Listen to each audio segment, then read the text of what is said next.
Okay, welcome back everyone. So we are back with another live stream of Conquista Rail, and I want to believe that I'm finally mentally prepared to embark in the doom and gloom that I'm in the the the grand mission of deliverance, right?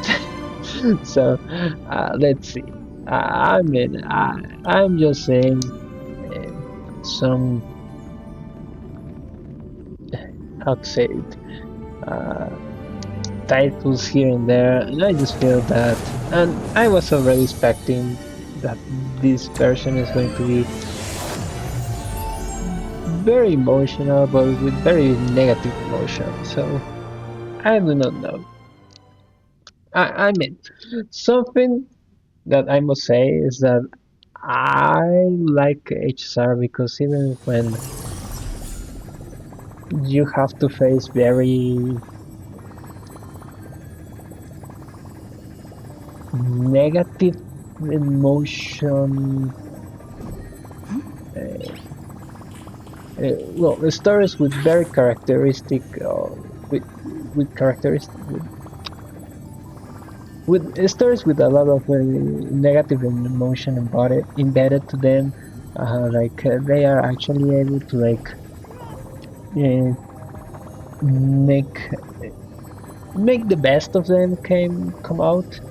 Um, but I do not know. Up to what I understand, we're just going to uh, and pretty much keep at the stalemate, even though we are just going to push the stalemate like 1 mile on the side, but that's pretty much up to what I understand.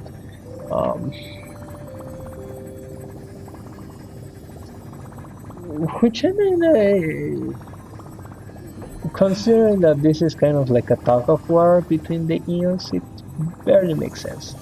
And hopefully, up to what I understand, or up to what I have uh,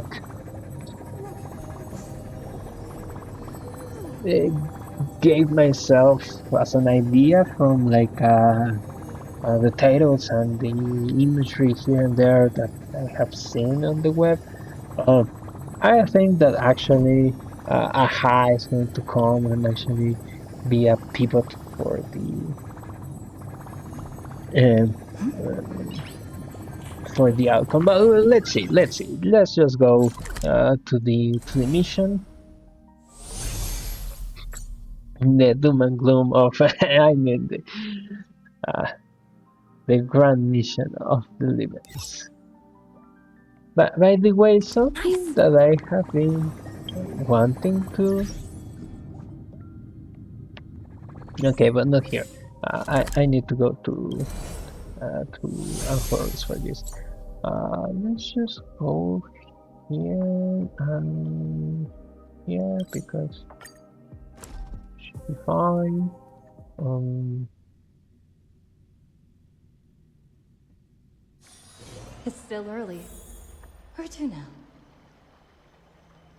I hope that actually the volume of the game is not too low. I have been having more complaints than anything that the volume of the game is actually too loud, even though right now I cannot Nice. actually hear it that good. But I mean, yeah, probably. Let me go to the options of the volume. Probably just increasing a little bit the voices or lowering a little bit master volume. Right, probably just having this at 9,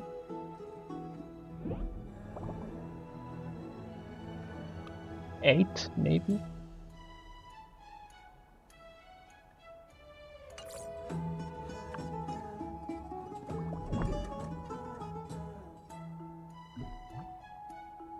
And this way it should be a little bit more. Let's see if they actually got applied. Yeah, they got applied. Okay. What else? Oh yeah, so this in here, something that I have been wondering. Um,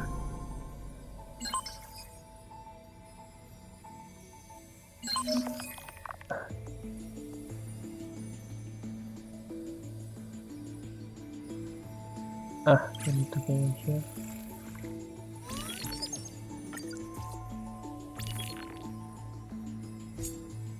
Yeah, this has been. I have actually like.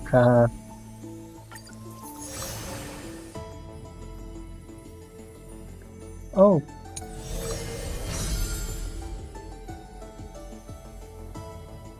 We still need to read all the chapters. Yeah, I mean, I just remember that I really kind of like stopped actually like reading all of this because actually you got these stories after you had completed the Trailblaze Mission, and it was just some extra work. Oh, there are plenty of resources in here. Here not that many, but yeah. So there is this, and also the other thing that I think we have, because there are quite a bit of resources of lore in there.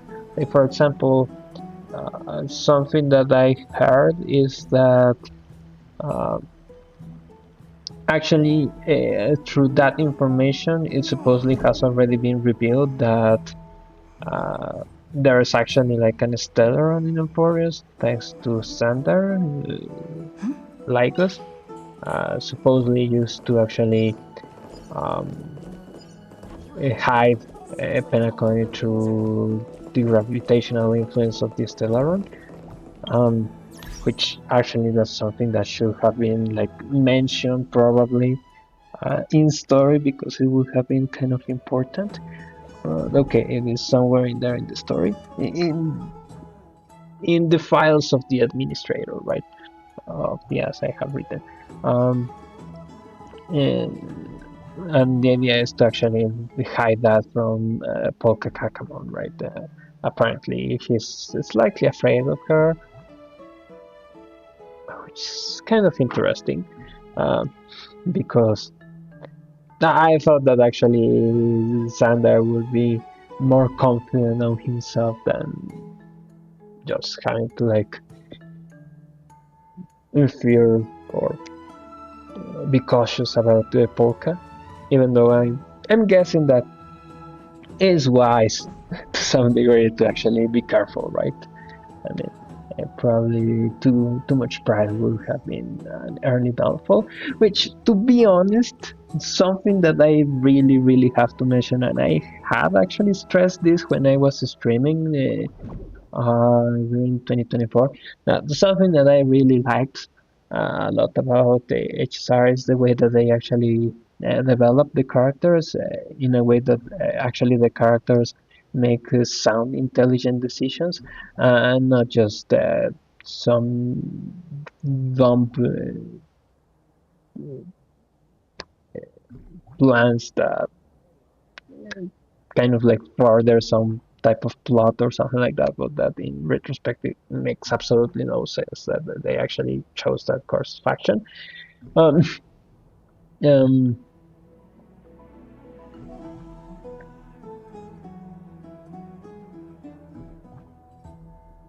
um, like for example, something that I remember that I was going to mention is in retrospect the way that how even with the toll of the energy and all of that, that actually the Century Gate gave upon Trivi and Trian, or Tragic End. Actually, Trian uses the Century Gate both as um, as as a tool as well as a defense, which is quite interesting. Which I mean makes sense, right? The thing that I was going to say is how she actually, when she sees that all of the company is actually being defeated by the Flame River, Trian actually uses the Century Gate to actually uh, teleport the Flame River to somewhere, right? I mean, unfortunately, right, none of the characters in the story knew that pretty much he was a billion times, almost a billion, well, a million times stronger than everyone, because pretty much he was like 30 million gods in one, right, or something like that. um, yeah, and that kind of also explains why he was able to like actually abuse uh, some random powers that had no other explanation throughout of all our encounters with him. But okay, I mean, talking that technically he's just feigning with all of the core flames. I mean, it's almost a billion core flames in there, but okay. Um, so there's that, but um, the comparison that I was going to make is that I just remember this scene from Infinity Wars when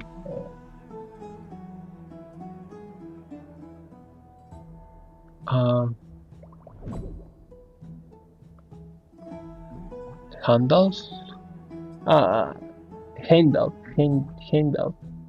uses the cosmic powers to just transport Hulk to the Earth. And actually make some mess in there. And I have always been wondering. I mean, if actually Heimdall had that power to actually just like teleport someone to any part of the universe, and in the process, kind of like just push that person uh, to some psychological trauma, as we are seeing that actually that absolutely blocked the Hulk from Stefan. Uh, I'm not really good with the names, not only for HSR, right?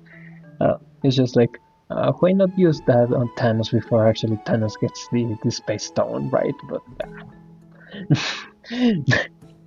I mean, I'm just mean,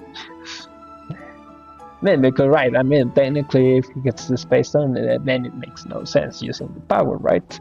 Because I mean, he will just equally teleport to wherever he wants, right? But I mean, before actually getting the Space Stone, just instead of like rainbow poof the Hulk, why to the Earth, why not the rainbow poof Thanos to the other side of the universe, and we're done, right? I'm just saying, which is kind of like what actually we see in here with Trian, right? I mean, uh, Trian actually uses the Centrigate in the way that you would expect it to be more intelligent. Like for example, another character that I just revealed that is overpowered, but always used well, was overpowered at least in the movie, but used all of their powers in the most uh, clunky and repetitive way. Probably was Apocalypse, which I just mean, okay, why not? Do the same move over and over again, even after you notice that like clearly your foes are actually getting uh, are learning to defeat them, to counter them. Yeah, keep doing the same. Even though like technically you could be like a Swiss knife of powers, whatever. But again, what I really like, or one of the things that I really like of HSR is that I actually have overpowered characters, and the characters actually use their powers in an interesting, not absolutely moronic way. Um, I mean, like for example, they really had to like uh, push the circumstances to actually make Cypher fall to the Flame River, right? Um, and yeah, okay. So there's that, and the other thing that I wanted to do is go to well, yeah, going to have to go. Oh, I initially said, well, first to the vortex of Genesis because I think there are some resources that we can collect in here. It's still early. Where to now? The taste of celestial ambrosia.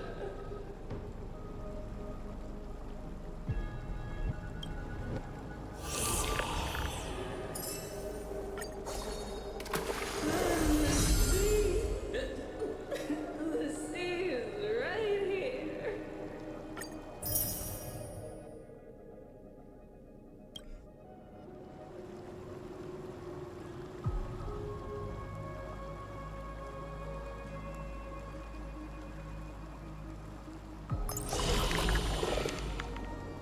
Ah, so this was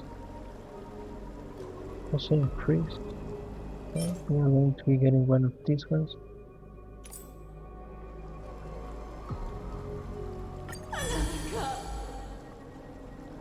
Okay.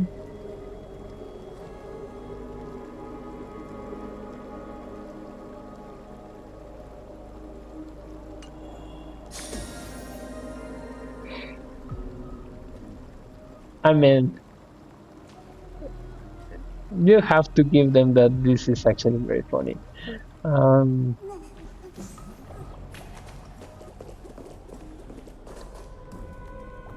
By the way, the vortex of Genesis doesn't change, right? It's outer world, so I'm guessing that it is just going to stay like this map-wise. So, because I mean, technically, this is like the vortex of Genesis at the impending doom, right? Moment of almost Terra Nova, but so actually I want to actually activate the mission from the mission panel because I think this way we get the story recall if it's not that I actually like run that on the previous one, on like the previous stream. Should it be here? Okay, interesting the mission as tomorrow became yesterday. Finally. This third from beyond the sky shoulders the world's destiny, writing a new beginning for our forest through Trailblaze. Beyond the ages lies a new and for. Now that you have arrived at dawn, Stella, are you ready to answer the world's summon? Okay. Need to go here, apparently. Okay, It's yeah, still this early. is Where Lisa. to now? We have the new Serene. Oh, the old Serene is now just a memory. No, I'm going to mean if that's the case that we are no longer going to have small Serene, this is too much to pay. Yeah, no, no, it's too much to pay that we are no longer going to have small Serene. It's not worth it.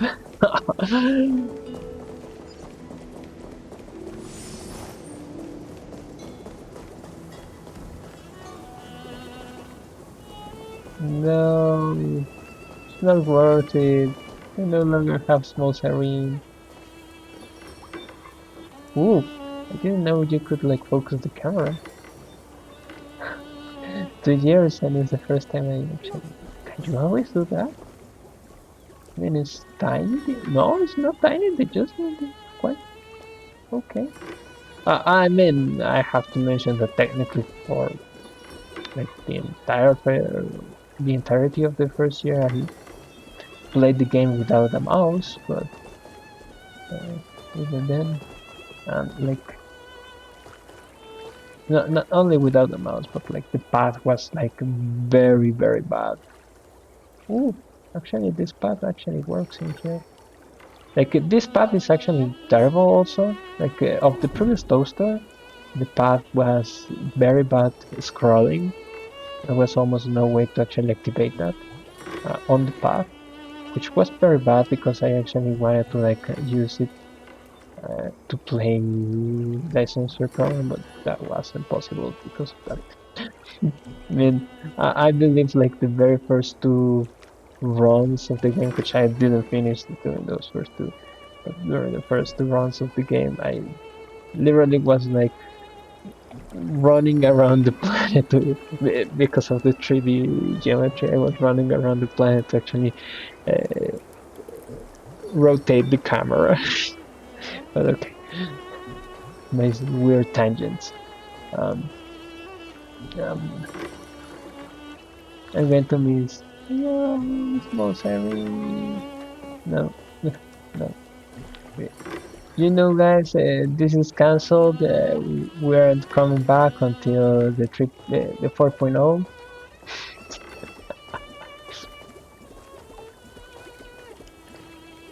Uh,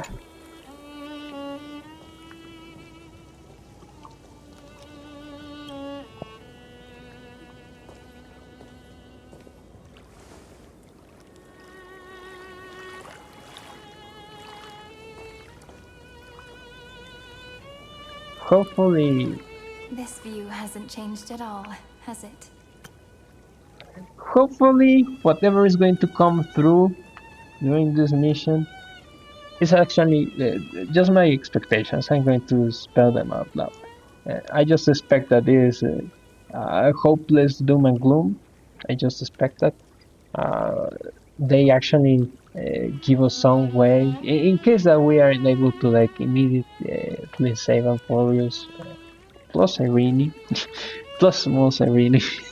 If we aren't actually able to save all of the company, they at least gave us something of greater value, not equal, but of greater value that actually explains, correctly explains the sacrifice that we are doing in there, at least. That I actually take that. Uh,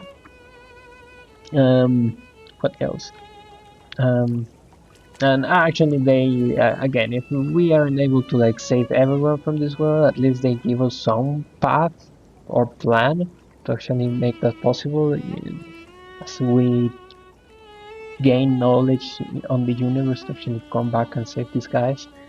Um, and the other thing, the reason why I say this is that otherwise they are like in this limbo as it was Ting Jung back then. You may remember after the tragic demise of her puppet body from Pantilia. By the way, I encountered some interesting uh, observations that actually Fantilia is a Hillibus, and I hadn't noticed that. And actually, it makes complete sense, to be honest, if she's actually Hillibus, but okay. Um, but okay. So there's that, and that actually Hilibuses apparently are creations of the abundance, which I still do not, I cannot confirm or deny that. I just heard that and would kind of make sense, but I do not know. So there's that. So again, so these guys are kind of this limbo of like Tinjun that we do not have strictly we do not have a companion mission with any of these guys, and any of these guys actually can jet board or visit the Astral Express, and hopefully partially something of that we actually get. I hope one day. I do not know. You probably already know how this is going to end. I do not know yet, at least not 99% of the details. uh, what else? And the other thing is that hopefully they actually give a meaningful explanation for why they actually are going with the bright imagery for the mature series, because otherwise it makes absolutely no sense, in my opinion. So I hope they actually give us some uh, good justification for the imagery. Otherwise, I'm just really just going to think that this character is just a selling point. I'm going to be pissed at that.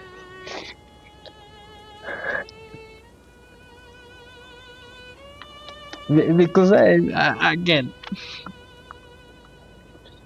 to be honest, something that I'm going to say is that I would have expected that okay, you can have some mature serene, but I would imagine that you would use some imagery more like related to the world because I mean, first of all, this isn't Greek by any means. This isn't Greek, especially not all Greek. So that already breaks a little bit the style of the world.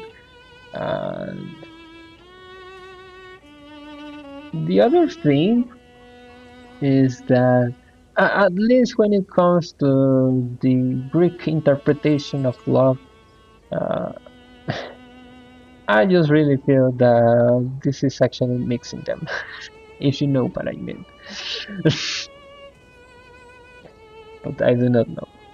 Uh, if they actually are able to make me think otherwise and actually convince me that this um, reconciliation of these divergent different interpretations of love from like Greek philosophy or Greek culture, the philia and the other thing. Uh, if you're actually able to like convince me that actually in this case, uh, this is just representing because I understand that to some point this is supposed to represent the love, right, of Cyrene for Amphoris, right, something like that. Um, After all, right, I mean, her wish is for an opportunity for this dying world that we so deeply love, right? Um, then again, I'm just going to say it. Uh, that type of caring love, I think, is very different from like uh, the supposed, up to my understanding, right, of life and people, is this imagery uh, is actually more of a selfish, personal goal, right? It's that we sometimes call love, and granted, under some circumstances, it can actually lead to some loving actions, selfless loving actions, but at least not while wearing this, right?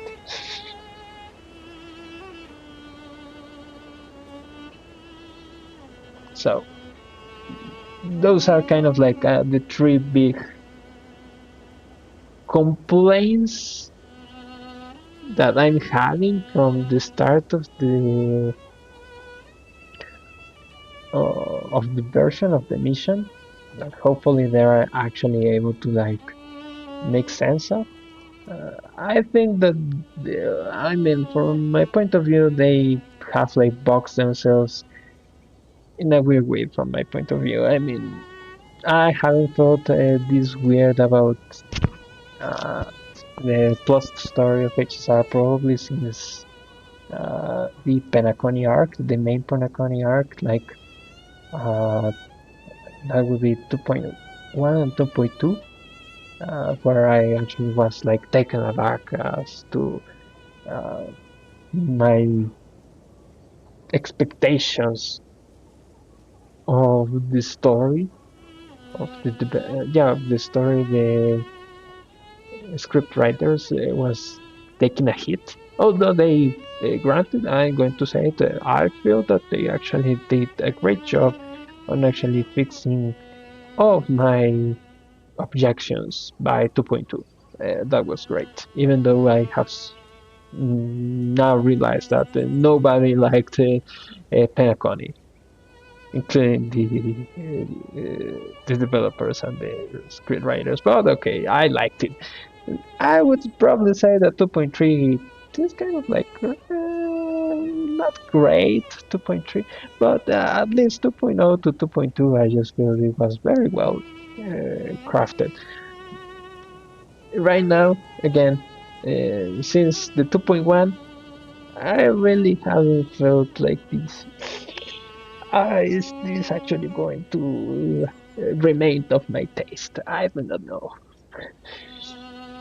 Again, just my personal yapping, as you know.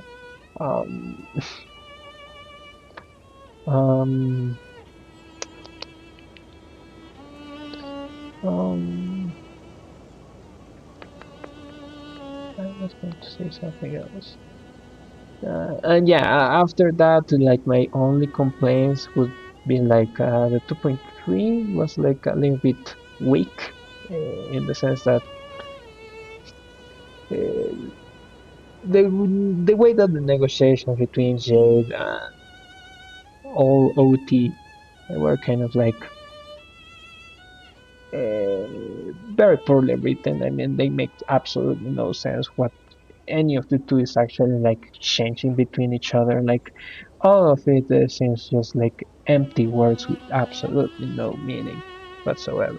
Uh, and I kind of understand to some degree that probably they didn't want to like go in depth into the negotiation vocabulary of the real world because that would have been boring. So they just threw a lot of empty threads that not only were empty but also were hard to understand. I mean, something that I have been told is that if you want a thread to be effective, at least you want to be have it understandable, right? In here, the threads weren't even understandable, right? Um, and so there's that. That conversation was a little bit weak. The remaining part of the 2.3, I felt it was fine. Although something that I also didn't like was just like having Ori come out of nowhere. Uh, like it would have been a little bit more interesting to know that actually uh, from some point during the 2.0 to 2.2, know that actually if Sunday was like taken out of his charge, who was going to be like the next in line, right? Understandable, probably they couldn't do that because probably the next in line would have been another member of the Oak family. But technically, all of the Oak family members were already like burnt or were fine or were kind of like willing parts of the mischief. So yeah, probably that's why technically it, they really couldn't like give a hint about this guy, but at least probably they could have like gave us some insight into who were like the heads of each of the families at some point, like for example, right? uh, or like some of them. Like I mean, if the next most powerful family was the Alfalfa, right? Probably keep that one in there. I mean, probably the Bloodhounds. They're just like um, pawns or were like pawns of the Oak family to some degree. Is something that I understand of the story, right? So maybe they aren't that important, or like the head of that family is not that important, but maybe of the Alfalfa, right? But okay. Um, yeah, from there I have had no complaints whatsoever. Um, I think probably the 3.1 was a little bit slow, probably. Uh, I felt that, like for example, the idea of the death um, for like Castor's arc was a little bit weak, to be honest. But I mean, I mean, probably I have too much expectations for they to actually have some meaningful add-on to the topic of death, which I mean, it's a hard topic, right? Um, Having said that, I have been told that also somewhere in there, in the files of the administrators of Lycos, we are actually told already, like, I mean, it was clear from the very beginning, right, that uh, the titans of Amphores are representations of the eons of the real world, right? Um, what now is I mean, they didn't fit really well. I mean, you could try to like push them, but they really didn't fit that well always. So now we are told that they are like the paths, but interpret through Lagos uh, point of view, right? So that's why they have these quirk distinctions. And actually, somewhere in there, we are told that actually death is actually a representation of the equilibrium, which is interesting, to be honest. I can see the similarities between death in Amphorios and the equilibrium in like uh, the outer world of HSR. So there's that, and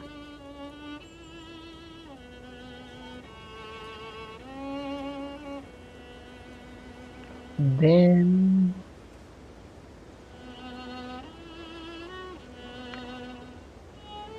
yeah. So and the other detail that I would say is that to some degree I feel that uh, the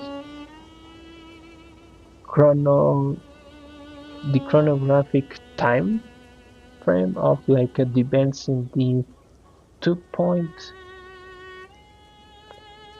and 2.7 are kind of like reversed.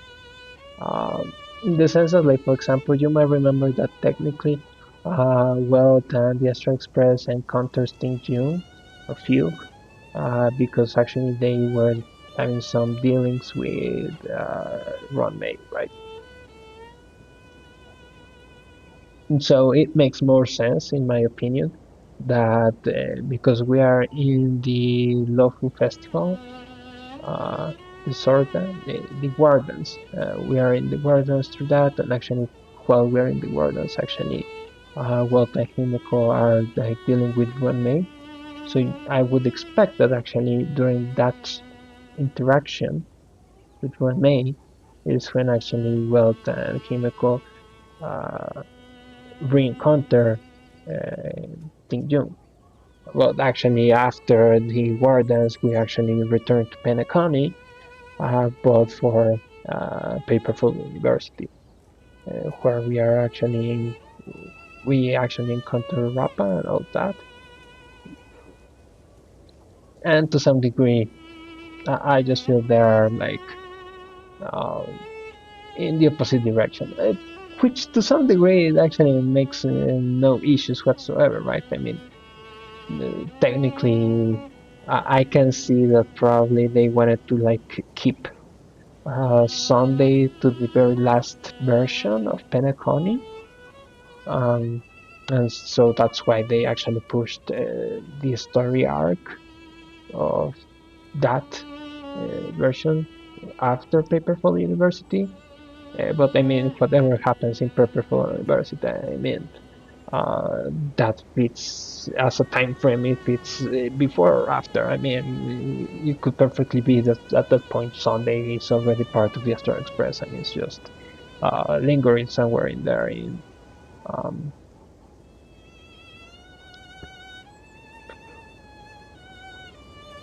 in how's this called in the Astro Express. I mean, just because well, I mean they are going to be in, in Penacony at that point.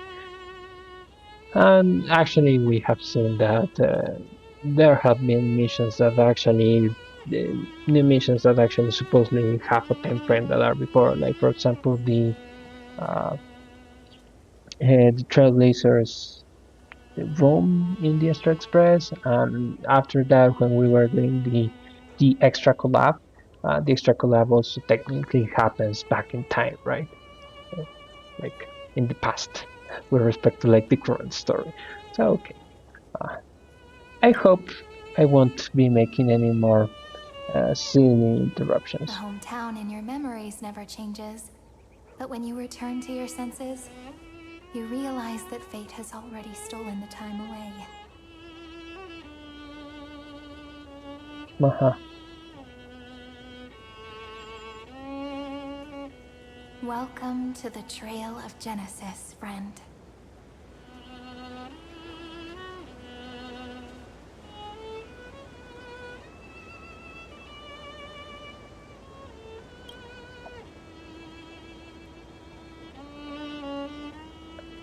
Indeed, the Scepter's extrapolations have reached their end, but the process of Genesis has only just begun.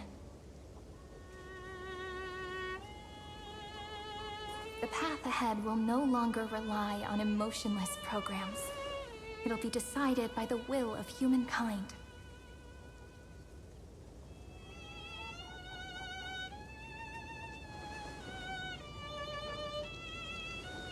Before you arrived, I kept wondering, beyond the veil of ID Silicii, what kind of Amphorius is being born?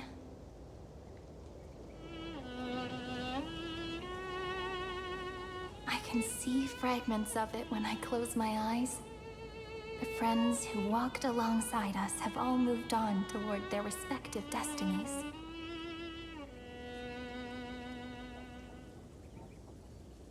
Some turning into pillars of the world, supporting the sky and the ocean. Others sowing reason, laying down the law, and with gentle hands lifting newborns into the light. Death and strife are no longer feared by people, and trickery has become the innocent games of children. All beings living ordinary and peaceful lives within the net woven by romance and passage. There's no black tide, no flame chase, and no destruction. The world on the other side of the sea is one bathed in sunlight.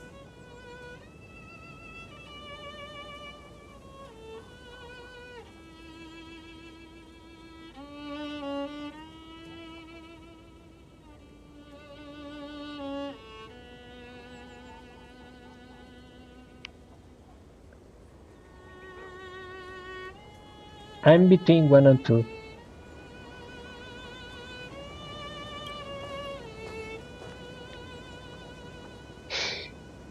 I'm curious about the fact that Like a happy and everything is so carefree perfect right childhood, now. the era Chrysia in this cycle will last for millennia, until it reaches the moment decided by the prophecy.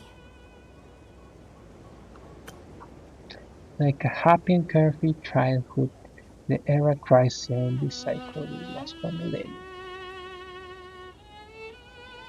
No. Okay. Oh, right. Light calendar 4931, month of freedom, the moment belonging to world-bearing. Are you ready to answer the call of the world, friend?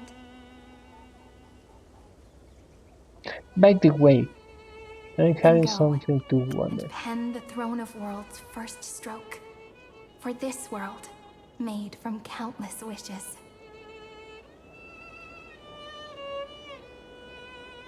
By the way, I'm curious on the detail that technically we inherited the core frame of world bearing, so we technically should be kind of like carefully.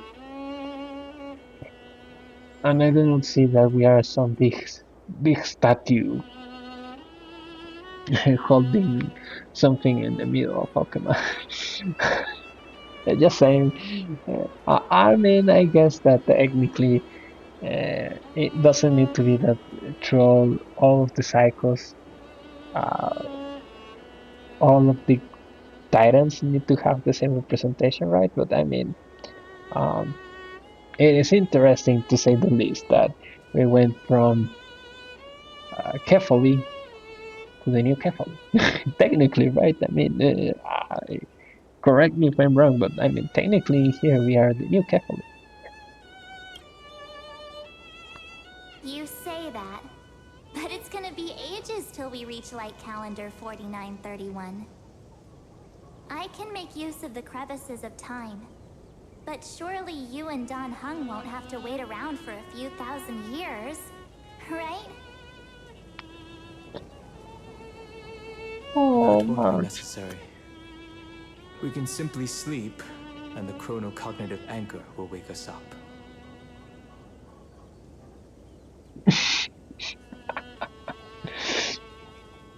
I mean, it is good to have all of these guys in here. But should we actually be just like sleeping and not taking a more productive place in the world? I mean, up to what I understand is that technically there's no black tie because I mean technically Final is combating it and keeping it entirely at bay, right? Unlike in the previous case that it was just half at bay, in here is absolutely defeated or something like that, right? Uh, I mean, I'm not going to lie. I was actually surprised to actually have marching here, entering with such a plan of, yeah, I'm going to use the crevices of time of this world and all of that. I mean, you can feel the power oozing from those words, right? Uh, to some degree, I mean, like something that's very nice is that the way that these two characters are delivering their lines and all of that, uh, the words they choose and all of that, you can actually feel the changes they have gone through, right? I mean, Dan Han is more social, is more open to actually have his desires known. He's more outgoing and actually accomplishing his objectives or something like that. Um, Actually, something that I see from March is that actually March is being more, how to say, more witful. Yeah, and she's having a lot more wit in her words. Up until this point, right? Because I mean, before that, right? I mean, technically, March was on borderline. Uh,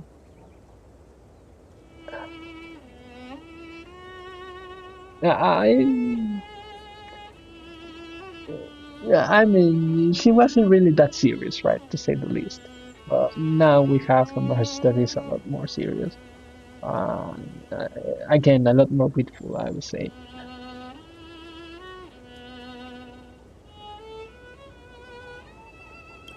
That's right. We've both become a part of the new world. Just waiting for you now. Oh, sorry. Our consciousnesses can converse with each other across the heavens and the earth, possibly due to the influence of the Trailblaze. Interesting. I am now Nice design. connected with this earth, I hadn't noticed this side. and I can feel the breath of every mountain range. I see that the tallest among them is named Akama, and the form of the holy city is already taking shape. Ooh, In other words, your stage is almost set. Do you want to take a leaf out of Kethely's book and make some prophecies before your nap? But we're not the only ones who have changed. The chronocognitive anchor just transmitted a message stating that Iron Tomb has reacted to the Aeronova.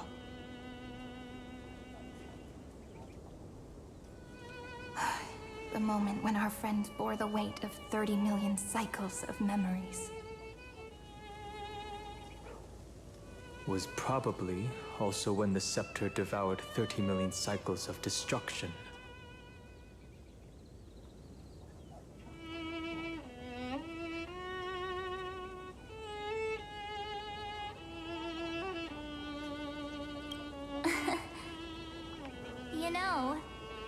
You don't have to shoulder this world all on your own. After someone boards the Express, the word alone ceases to exist. So as we reach the end of time, no one will be left to face it alone. Don Hung and I came here to specifically tell you that. Remember, this world is not a burden you bear alone. It's a journey we trailblaze together, alongside all of the Express.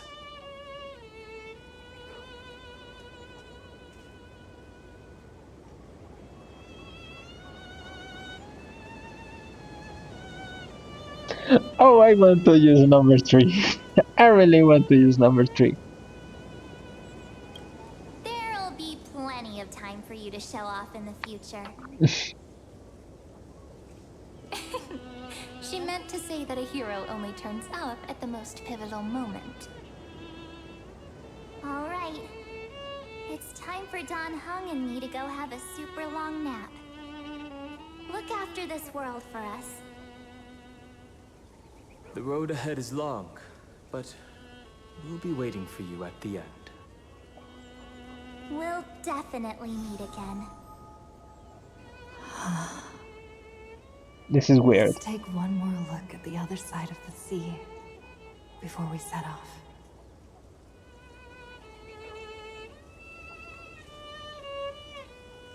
Heidi's Elysiae is so quiet. Just like how I remember. Here we are once more.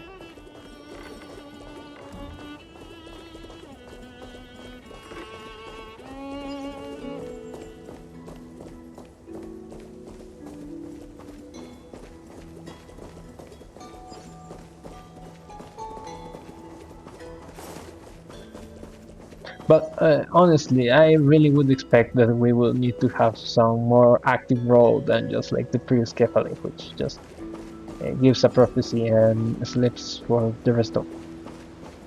I mean, technically, we no longer have like a black tide that is actually like harming the Titans, right? So now at least that part is not necessary. So the point of actually how to say it, like hence the Titans and actually reincarnate them no longer has a reason to actually happen, like technically. I do not know.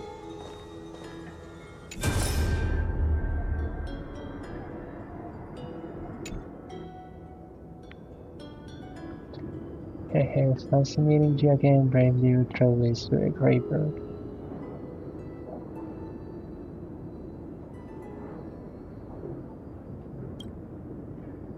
I'm surprised at you, the gentle breeze of invisibility actually half pulls your heartstrings, so don't relax.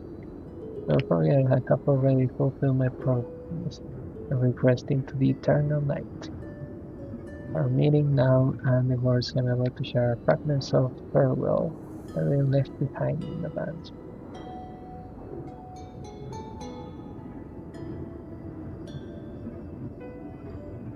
I'm going to go with this one. I mean, all of them apply with me right now, but I'm just going to go with this one.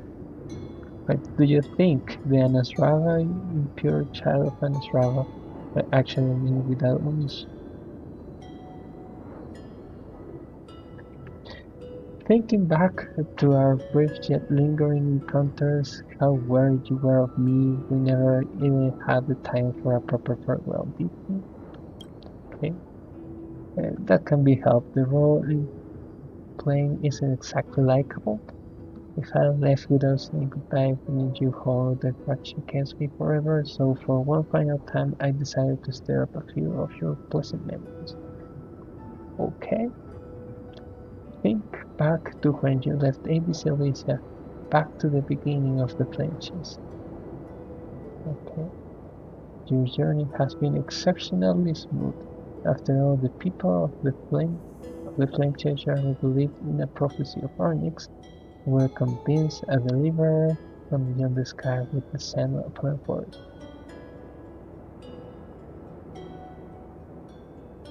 Okay. Exactly. They don't know your names nor the true starry sky. Oh, Mars 7's wish wasn't just about helping you break through the ultimate protocol. She hoped your journey would go smoothly. What they did was merely lend a hand. At least the Imperator made the right call, don't you think?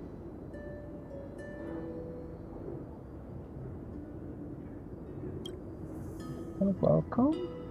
You see, I never forgot the Mars 7's wish to protect you. She knows I'm holding her as my trump card. And I know just as well that you all are hers. On the hand, you give Mars 7's memories that are truly one of a kind. If she was placed on opposite sides of the scale from you two, she would choose you both without a moment's hesitation. Okay, this is probably some foreshadowing. I do not know in here or for the next planet, but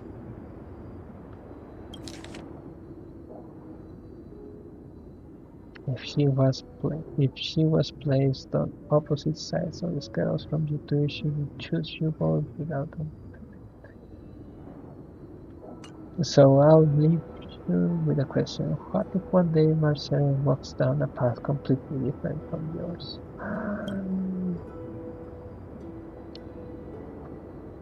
That's bad. Will you choose him or your own path?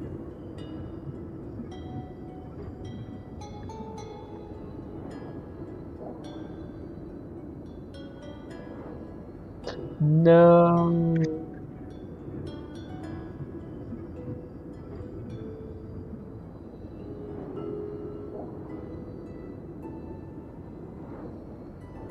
I mean, we are kind of tied here, right?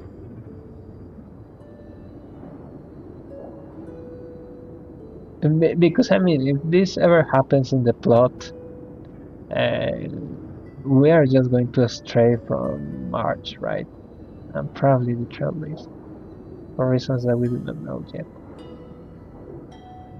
I do not know. I think this is probably one of those questions that probably they are just like pushing to us to actually see how they want to like testing the waters for the audience to see what does the audience would like to see. Um,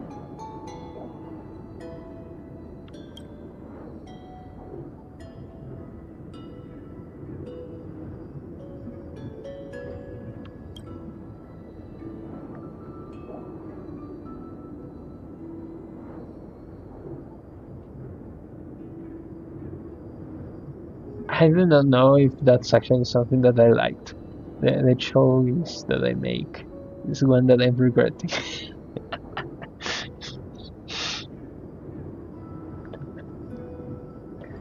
To some degree, I'm going to be honest with all of you. Oh, I'm missing a lot of it. Yeah, I'm going to be honest with all of you. After all of the cherry and sweet talk that has been on the Astral Express, it would actually be very, very, very, very dramatic and emotional if actually like someone like March, for reasons that we do not know, actually had to like leave the Express for because of some internal conflict that she needs to go on her own path and eventually returns. I'm going to be honest, that would be very cool. Uh, it would be super hard to pull off, but no need. This is I have always been lurking behind the dark torrents of remembrance, watching all of you, observing your trailblazers' progress. Keep your answers here in your heart until the day that question truly arrives. Who knows? Perhaps by then your answer will have changed from what's right now. Yeah, I mean, like all Sweden and getting of those. I mean, right now we have been really drawn together by destiny, but maybe destiny is going to put us apart, pull us apart. I mean, that would be interesting.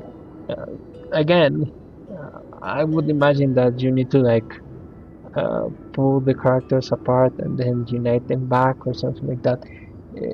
I would say like in a more friendly way than like for example it happens in Naruto, I would say. Because yeah, that really went from south to super south. Uh, it really only fixes until like the very end, partially, right? But I mean, supposedly at this point they are friends, right? Um, it would be interesting also if, like, for example, if they branch, like they also branch in an interesting way with all of the grown-up characters that we have met throughout our journey. For example, let's say that some go with Himiko, some go with Welt. Like for example, technically Welt still has like some companion that was in the Eastern Express that came with him and it's kind of like doing something there. So maybe it is Welt together with March that need to leave the Express, do something. That would be weird. It would be even more interesting if it was like March, Sunday, and Black Swan that they need to depart from the Express and do some kind of like crazy chaotic mission on their own.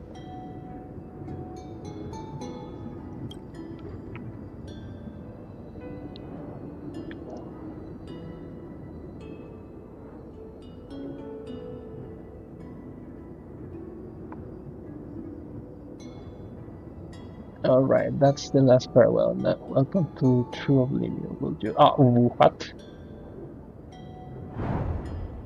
The memory shards of Evernight fades away completely as if had never appeared here.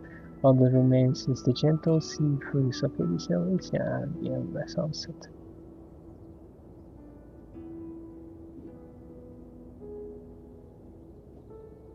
Suddenly you feel an aching longing for your home, for Marcel's voice. The remembrance of that. Hey, that's interesting. By the way, this kind of confirms, right, that March is a pure child of Anna's Rabba, right? I mean, from Evernight's words herself. The scent of the black tide is now completely calm. At last, the starting point of 30 million cycles has finally welcomed. Its first end. And the final end, right? I can't hear his voice. There are no flowers there that bloom for him. Nor is there a star that is his. Finan is the only one who didn't reach the new world.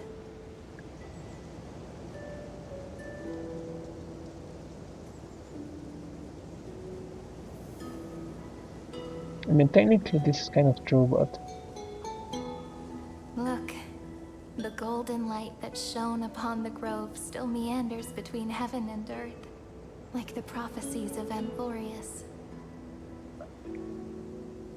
It has to be a sign he left behind. It points towards the destruction and the deepest night. Do you still remember what I asked you at this exact spot the last time we set off? no. Friend, are you ready to become a hero? You were still burdened by the weight of world-bearing back then, still unsure of the role you were meant to play. But now, everyone has already given you the answer. The heroes of legends were just at the right place at the right time when the world needed a hero. Just like how your arrival kickstarted Amphorius' fate once more. A person's personality is their destiny.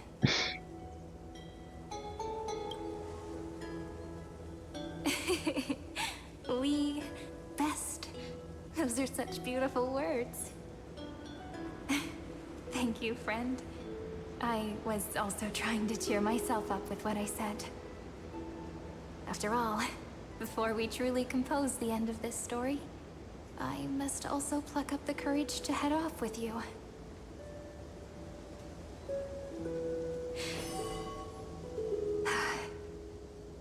And face a memory that I have forgotten for too long, and have denied for too long.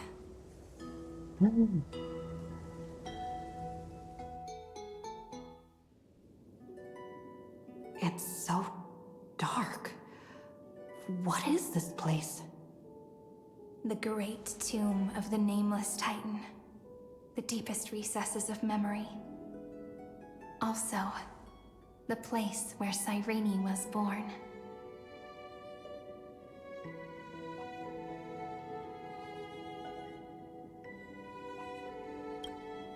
My apologies, friend. The more memories I got back along the way, the more I felt that something wasn't right. There's a sort of anxiety I can't get rid of. It's like when I was back in ID Silicii, when the reflections in the water always made me wonder, which is the real me? The one reflected in the water, or the one standing on the shore? But I finally get it now. Look, friend. The words on that wall are the answer. 1, 2, 3, 4, 5, 6, 7. Do, re, mi, fa, sol, la, ti. That rhymeless tune is the lullaby of little fairies. As always, I'll read this book to you. That way it won't just be Cyrene's memories alone. I've always thought that I was the narrator of the Flame Chase journey. But as it turns out, the narrator is also the most devoted audience.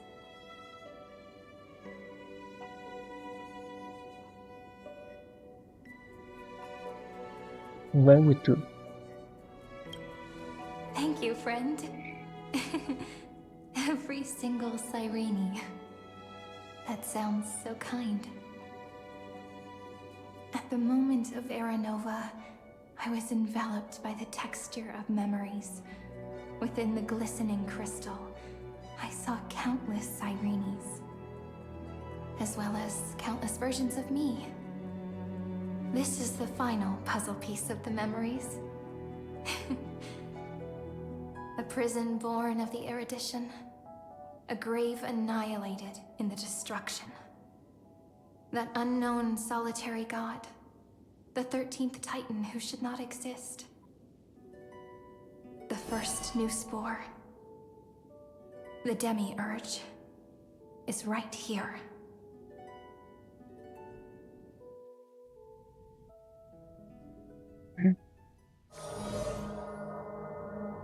Currently, beyond the sky. The interrogation records have been submitted to the Marshal. According to the Ten Lords' decree, Jing Liu and Luocha shall continue to be detained in the Shuling.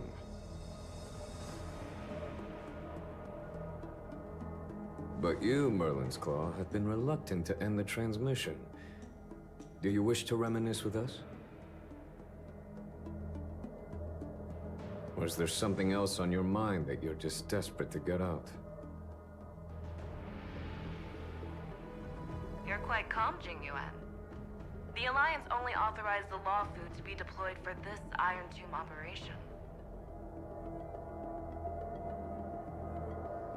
They say the Seer strategist's wisdom shines like a beacon. So why can't you see things clearly now? Look who's talking. I didn't vote against it, did I? But with enemies all around us, even a child knows the Marshal needs to keep a few Xianzhou ships in reserve, just in case. Whoever volunteers first is the Marshal's pick. If you have to ask, I'd say this outcome plays right into Jing Yuan's hands. Like it or not, there's no way we're letting the Lawfu take the lead in this battle. Oh my, Merlin's Claw. Are you afraid the Lawfu might steal the Yao Qing's glory? This is no laughing matter. Between the Stellaron crisis and the War Dance ceremony, though the chaos has settled, rumors and speculation are only growing by the day. With Elder Huaiyan around, those with ulterior motives won't be able to stir up any trouble. But once the Lawfu gets their hands on the golden blood, it'll be a whole different story. With the kind of person Jing Liu is, and her connection to you, I don't need to spell it out. There are countless ways this could be spun into something bigger. You're overthinking it, General Fei Shao.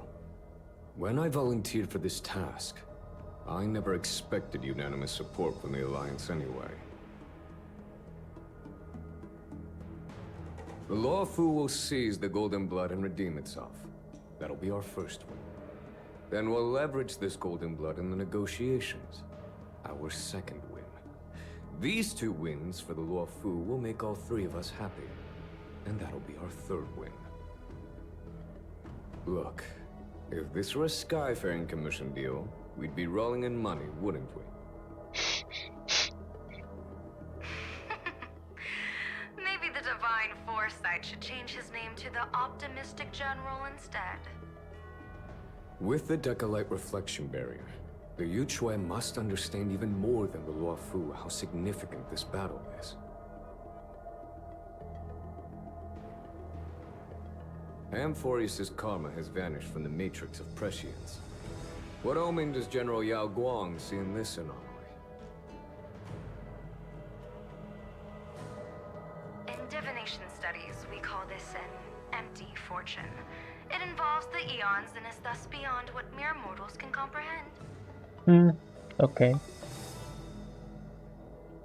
Your explanation isn't any clearer than Lady Fu's.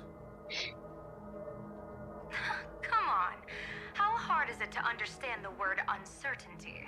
For the Cobalt Head, the emergence of Iron Tomb is a calculated instant, but I don't believe they will just sit around waiting for death.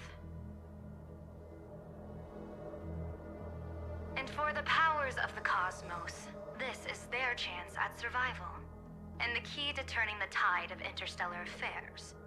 The Astral Express is leading the formation of an allied force, but I can see each faction has its own hidden agenda.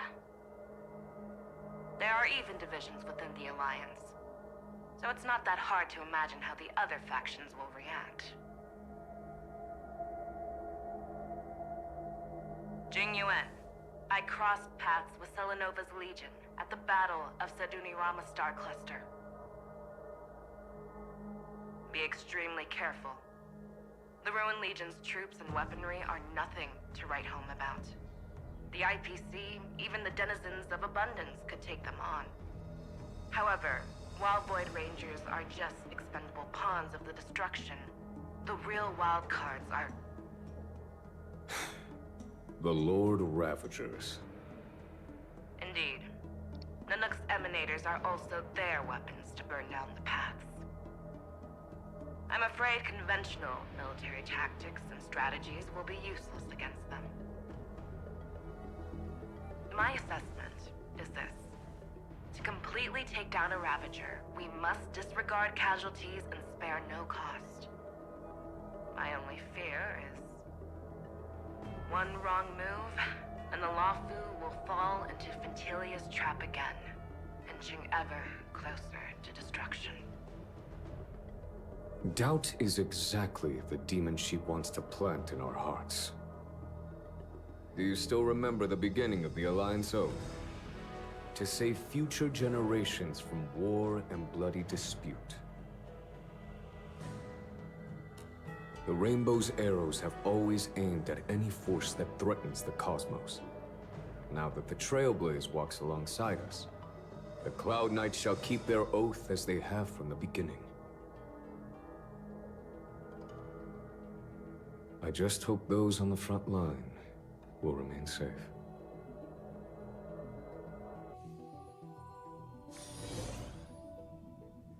The chronocognitive anchor is sending a signal. Everyone, time to move out. Did she and the others make it? Let me go over the plan one more time, just in case. You'll enter Amphorius, reunite with your 3 separated companions, and try to locate Iron Tomb from within the world.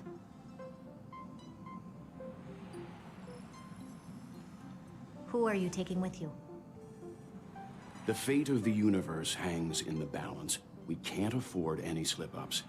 I suggest everyone, except Pom-Pom, join the fight. We do need to be prepared for all possible contingencies. I have no objection to this. I'll do whatever I can. Meanwhile, Screwy and I will continue attacking the Demiurge Matrix. That is, the Scepter's kernel, from the outside.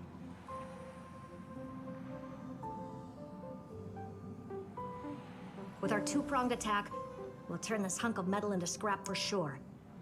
Now we just wait for those 2 to get back.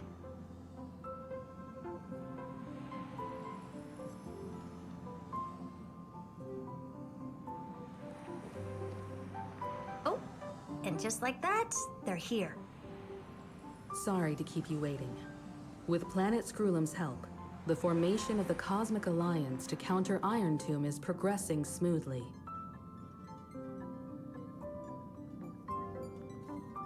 The cosmos has set its sights on Amphorius, and now it's just waiting for the first shot.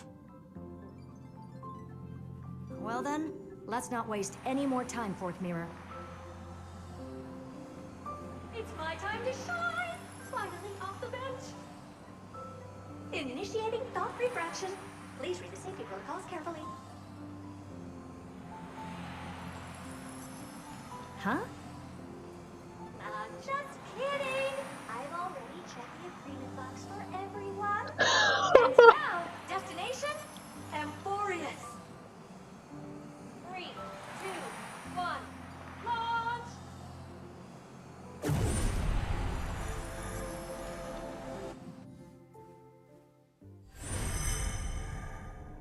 The flow of Memoria is so heavy here. Unlike Panagoni's dreamscape, this place has built up a true epic measured in millennia. The vortex of Genesis, where all myths begin and end. And in this new world created by the Nameless, the infinite cycles have been broken. Let's set up the Trailblaze beacon and establish contact with the outside world. I'll leave it to you then. It'd be better for me to not show myself in front of the Garden of Recollection. And, Mr. Sunday, you probably shouldn't show yourself either. Agreed. The Astral Express has landed. If you receive this message, please respond immediately. Over. This is the Angel Alliance. Communications normal. Ooh. Interastral Peace Corporation. Communications normal. No response from the Galaxy Rangers. Not surprising. But I didn't expect the family to also stay silent at such a critical moment. That's a pretty blatant disregard from the family for Penacony's independent director, I'd say. Long time no see, Miss Himiko. It's been quite a while, Madam Jade. The significance of this battle rivals that of the campaign against Sulo. Only through victory can we disperse the shadow of Iron Tomb that looms over countless worlds. The 10 Stonehearts shall spare no effort for such a grand mission for the preservation. Madam Jade led the Intelligentsia Guild in conducting specialized research on Iron Tomb's past activities. bad news is, the collapse of the erudition won't just affect inorganic beings. You mean Iron Tomb can infect organic life, too? Well, the good news is, so far, its effects on organic life are under control. The infection progresses slowly, and the resulting neuropathy is non-fatal. In any case, the IPC can guarantee targeted vaccine coverage within 48 system hours in all star zones within the medical system.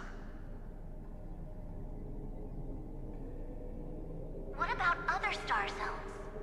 At a time like this, are the followers of the Firmament Arbiter still trying to make a profit?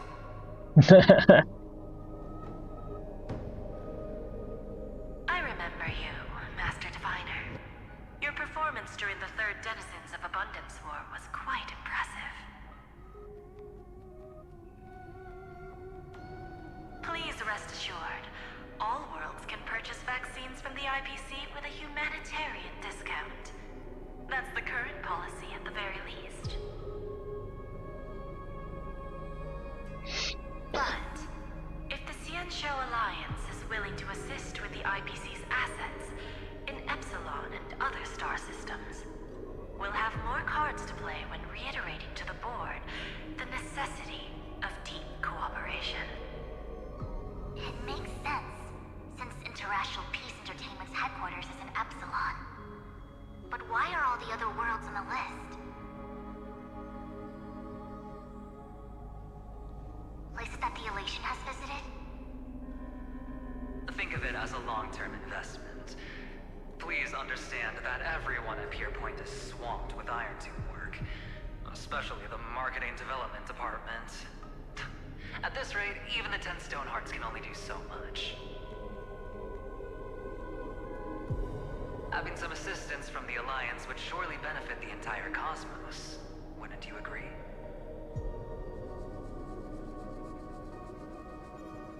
As an old Xianzhou saying goes, those who succeed should help all under heaven. Your proposal must be decided on by the 7 Arbiter Generals. I'm just here to relay the message. In times of crisis, the Law Flu will not hesitate to help those in need. However, the prerequisite is that the IPC must unconditionally assist the Alliance with emergency rescue operations in the disaster area. Of course. In the name of preservation, all for the Amber Lord. Thank you all for your selfless dedication.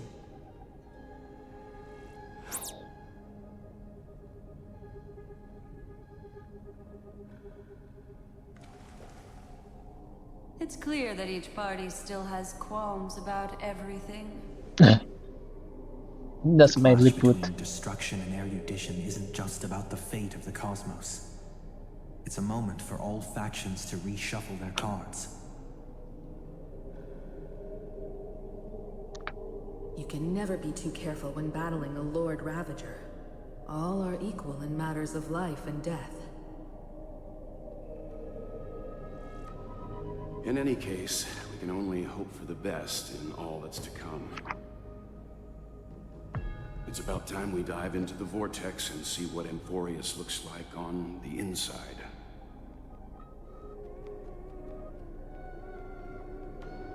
I wonder where she and the others are right now.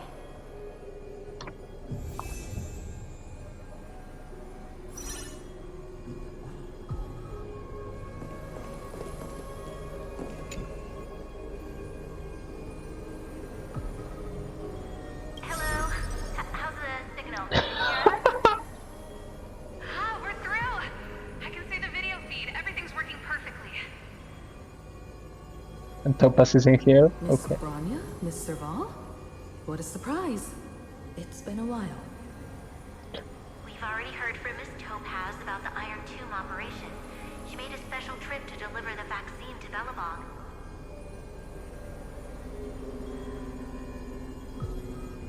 I mean, I can't believe the Express crew is at the eye of that storm. Is everything going smoothly? just think about these poor guys. Like, clearly they just finally were able to They break free from the Stellaron, and like 1 year after that, they are just told, "Oh yeah, probably the universe is going to end." Don't worry, we're still following the plan step by step. How's the situation in Belobog? Urillo 6 is located on the outskirts of the preservation barricade. While it won't bear the brunt of the first wave, there's still a risk from the aftershocks.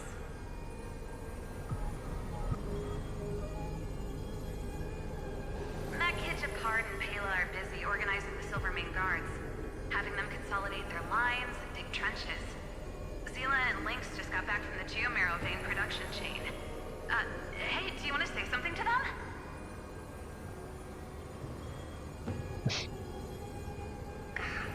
That would be unnecessary. Oh, we have words. We have voice lines for Sila. Miss Bronya, I'm afraid this disaster will be far more terrible than you can imagine. Please, be sure to follow Miss Topaz's instructions and make thorough preparations. Of course. As I'm saying. Most of the engine of creation beneath the ice to prevent the will of the preservation from becoming an accomplice to the destruction.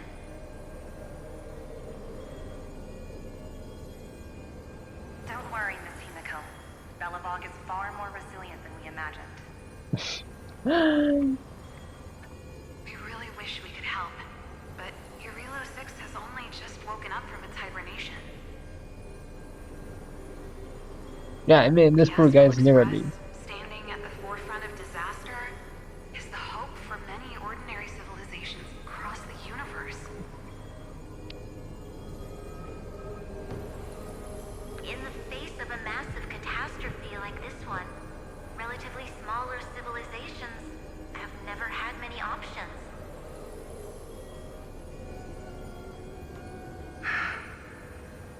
But that's exactly why we have a resolve that's second to none. If anything goes wrong, Miss Topaz, I hope you can help out and rescue the affected citizens. No problem. Also, didn't the Xianzhou sign a friendship agreement with Urillo 6 earlier? They won't stand by idly either.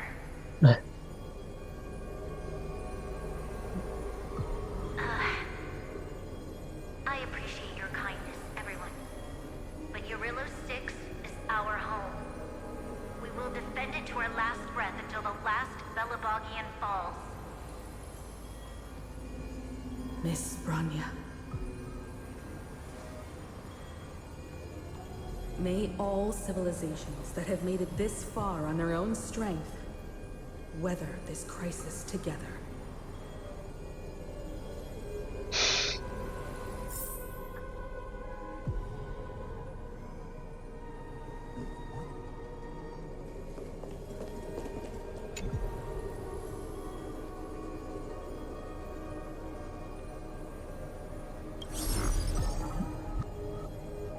Good news, Miss Himiko. The 7 Arbiter Generals have reconsidered the current situation, and I'm here to relay their message. Officially, the Alliance's combat forces will still be limited to the Luofu, but the Yapping has also been deployed in the surrounding war zone as a contingency. Words cannot express our gratitude. Getting the Hunt to agree on sending troops must have taken quite some effort from General Jing Yuan. The Luofu already considers the Express an important ally. We also have no intention of hiding the fact that there is indeed something the Xianzhou seeks from this Iron Tomb operation.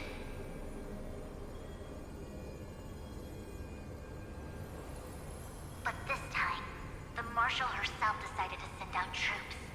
With a formidable enemy before us, the Alliance has no reason to back down, nor will we be content to take a backseat. If we can stand together with civilizations across the universe to overcome this crisis, then we must do so, even at the cost of our own lives. The Alliance truly embodies the principle of righteousness. It's fortunate that the cosmos has great heroes like you. You're too kind. As for that Jade Abacus of Allying Oath, you can save it for when you're in more dire need. Okay, that's a good question that I was going to ask.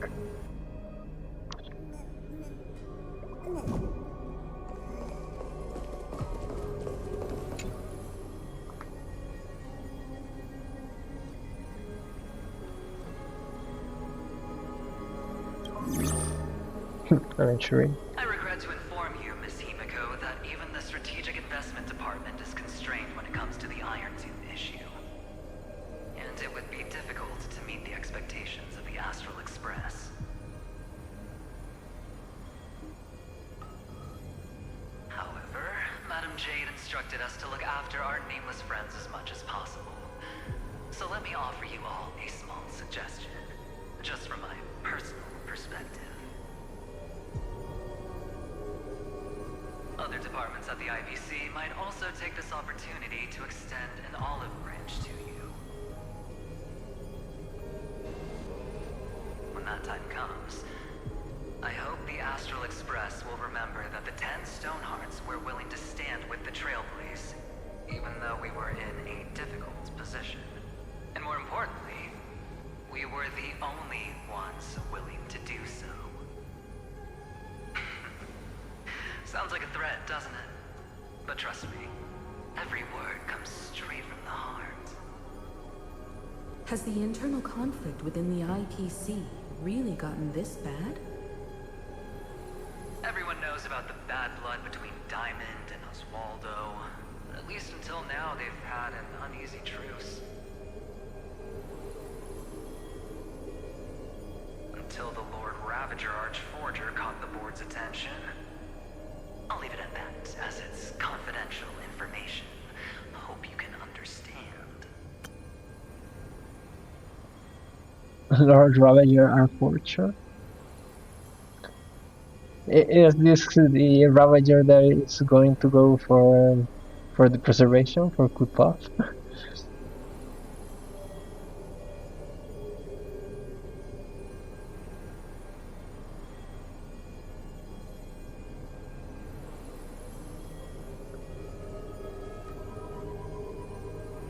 Yeah, because they really aren't telling us who's this Lord Ravager Archforger, right? Oh, it makes absolutely sense, right? Because the idea is that the preservation makes walls, right? Well, Klutpov has been making walls to protect from civilizations from destruction, right? But I'm guessing that this is an arch, as in the arches that are used to like conquer walled cities. Okay, I mean, it's creative. I understand. Our immediate priority is to address the Iron Tomb crisis. Let's hope for success from the start. This might help ease everyone's pressing concerns.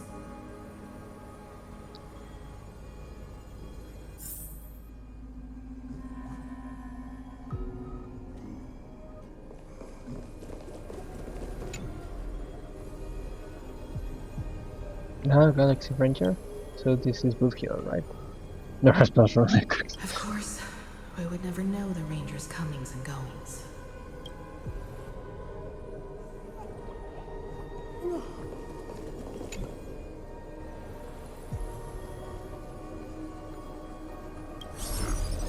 Miss Himiko, is that you?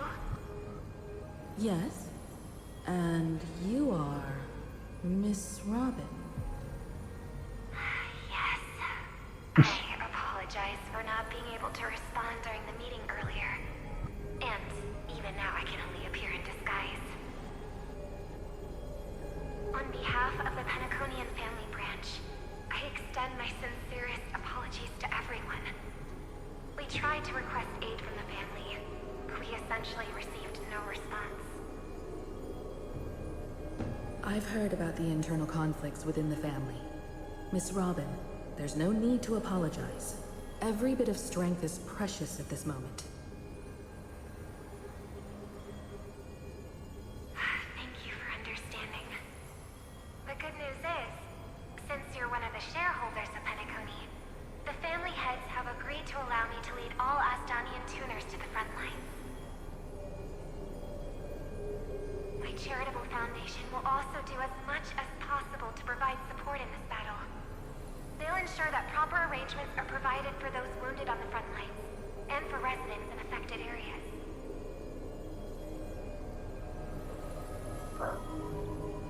Miss Robin, I'm beyond moved by your spirit of self-sacrifice. The Astral Express would also like to make a promise that we won't leave any companion behind.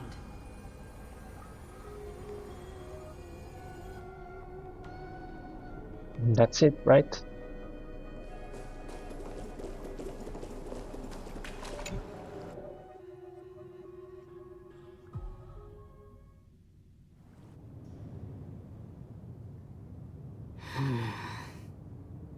Why is there no one here? Everything in Akama seems normal. The new world was enjoying peaceful times not long ago.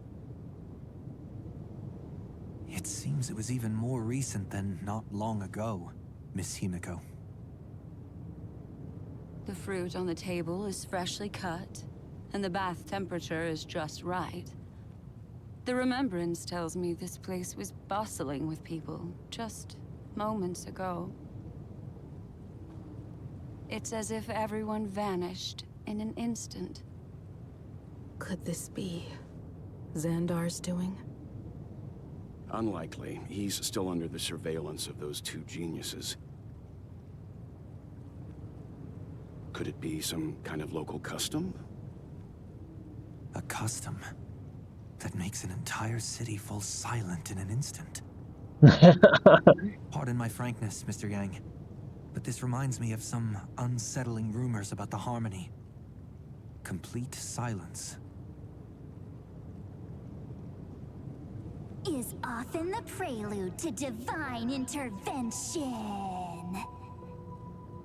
Everyone, be careful. Here they come. Here they come. The nameless of the Astral Express. Evernight? How is this possible? She was already... We are the chroniclers of time, and we do not fade away.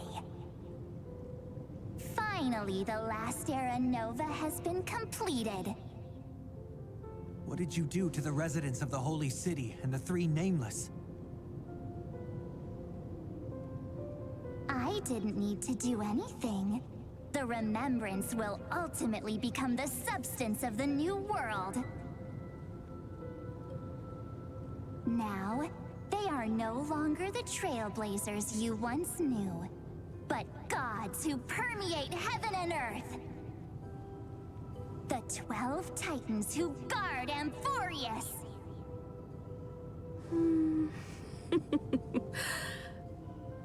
Stop fooling around, March. Come on out. What? I practiced so long for this. Getting seen through right away is just so embarrassing. You've obviously been learning from the theatrical culture in Amphorius. But if possible, I'd prefer our reunion to be a bit more casual and laid back. As expected, I can't hide anything from Himeko and Mr. Yang.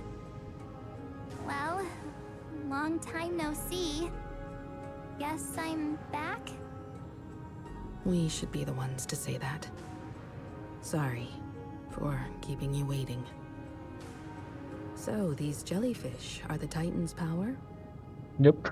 They're just tiny manifestations of the Veil of Evernight, used for scouting and communication. If I went all out, I could summon way more of them. Thanks to her, we all turned into Titans in the new world. Sure, we can take on humanoid forms, but it feels off. Oh, that's true, right?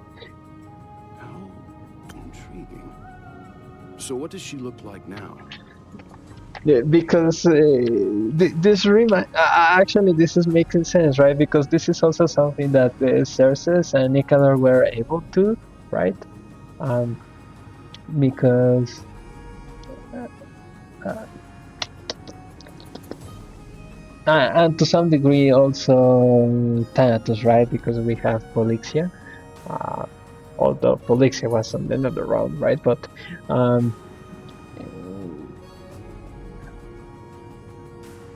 so we have nice,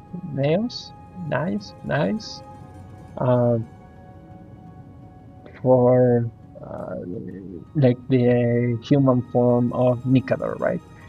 And I do not remember the name, the human name of Xerxes. Okay, well, uh, at least I remember Niles. But yeah, we have the. It can't be a raccoon with a baseball bat, I suppose. Please don't add weird stuff to Amphorius's lore. Just go see it with your own eyes. Follow the prophecy's guidance and come to Dawncloud. She looks way more majestic now than she used to. Oh, we are finally going to get Giant's Tail.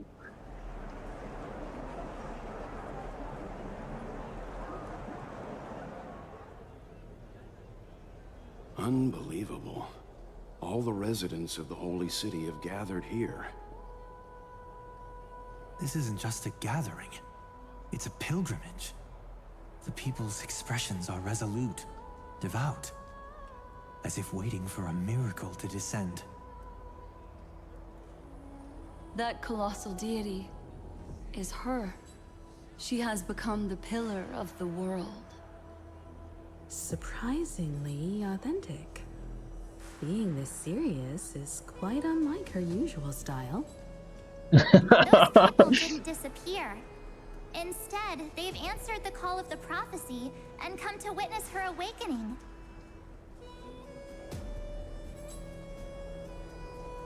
Our good buddy now bears the weight of the entire world, and every breath they take is intertwined with Amphorius's destiny. Awakening? Has she fallen into slumber? Yeah. After all, with such a huge time dilation between inside and outside the scepter, this was the only way we could wait for everyone. Time watches over yesterday. Earth guards today. And when the Trailblaze steps into Amphorius once more, the slumbering deliverer shall awaken. And then, bring the prophecy of tomorrow to this world. Come on, everyone. Let's get closer to her. Watch how the world-bearing prophecy changes this world.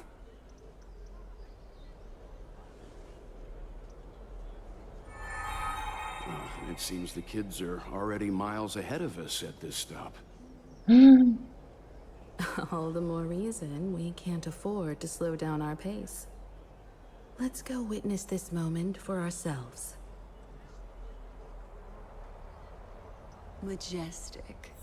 Speaking of which, I once caught a glimpse So in we are going to Sleepyhead's see our memory own of her awakening. transformed into a towering Tathalov. Could it be? No way. That was just a nice dreamscape. Ugh, at least nice for her. If they are the throne of worlds who bears the weight of this world, perhaps they could guide a traveler still wandering among the stars. Hey, since when did you get all pious? Her advice sounds pretty silly sometimes, you know. The so-called fool and the world are merely a step apart. Teaching us to find erudition The miracle and the world. Praise be to Electra, chalice of plenty, for you brew the ocean into sweet wine, dispelling nihility with every toast at the feast. dispelling agility. I mean, Electro, if I see this dispelling agility, is kind of weird. But yeah, I mean, this is just giving me some strong vibes of the story of Tatalo, where literally we have giant Stell going against a giant sample. Illuminate the path to dawn. Praise be to Mightymost, Lance of Fury, for you are the strife that pierces through hatred and cruelty, and the eternal glory of the hunt. Praise be to Castorus, Hand of Shadow, for you gently ferry the crossing of death, so that it is no longer an end in equilibrium, but a peaceful journey home. Praise be to Dan Hung, Pillar of Stone, for you are a mountain range and the backbone of permanence. Your silent form paves our path across the earth. Praise be to March 7th, Veil of Evernight, for you safeguard time for us, weaving remembrance into stars, to be embroidered upon a boundless dress. Those are all the praises, right? Okay.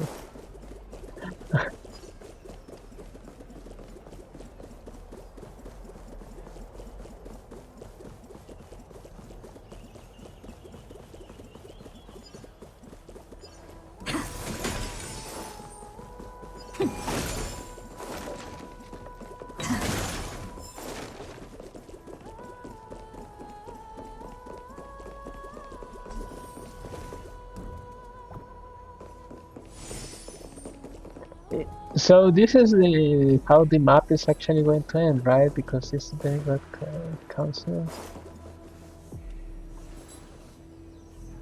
Citizens, behold! Serena. Our last Titan, the world-bearing deliverer, is about to awaken! Oh, ancient god, your loyal subjects, bewildered followers, and fearless comrades in arms have all knelt before your throne. Awaken from your eternal slumber and bestow upon the world your divine prophecy. Please guide us. Show us how to embrace this beloved world as we welcome that distant dawn. And nothing to walk happens. the path of a mortal as a god, or to bear a divine burden as a mortal.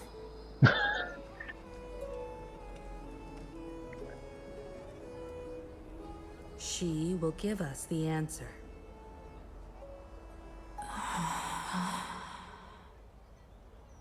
But I am not the deliverer. Rather, I am the Nameless, who dwells among mortals. That voice is definitely her. I heard your prayers. The core flames flickered and dimmed, and the age of the gods met its end. So flow, golden blood, flow. I'll bestow it upon you, returning it to the true masters of this world. Stand with me and become heroes.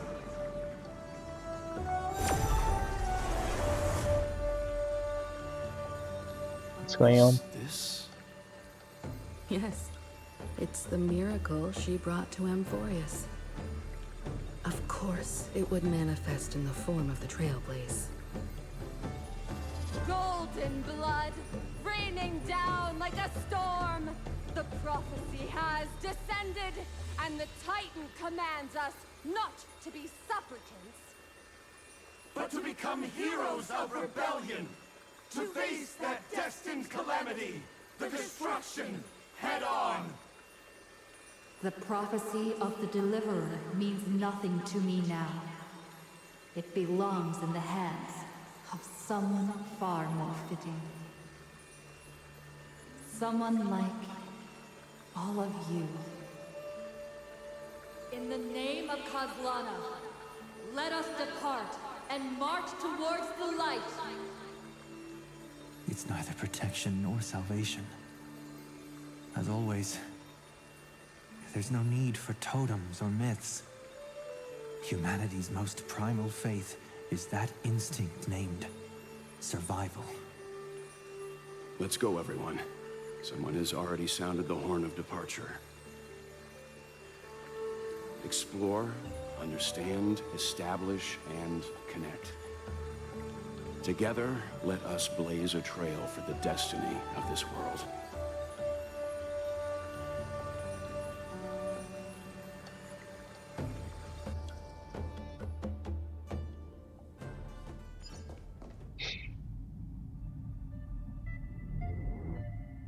Is it just me, or does this demiurge matrix feel completely dead? It's nothing like how the memo keeper described it. The environmental readings are all wrong.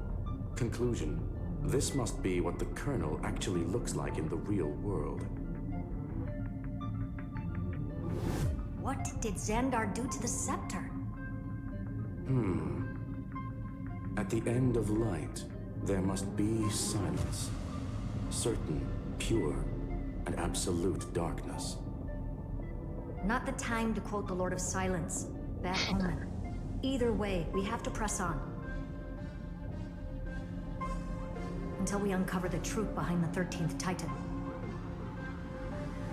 The buried past is the key to stopping Iron Tomb. That is, if it even exists. Xandar says the demiurge never existed. Who actually buys that?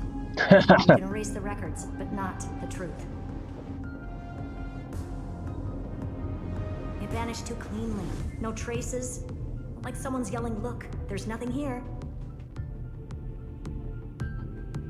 Too bad I'm the type who can't resist digging deeper.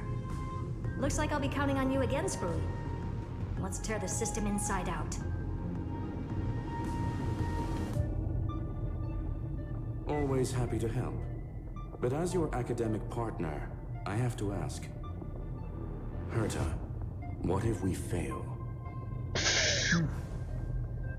Let's say the demiurge really doesn't exist. Do you have a backup plan? A backup plan? Of course. If we can't find the key, we turn the lock into the key. That plan's cost is incalculable. It shouldn't even be on the table. Huh? Then let's hope we never have to use it. There's no point worrying about the end just yet. One step at a time. Let's go. We don't want to leave the others waiting.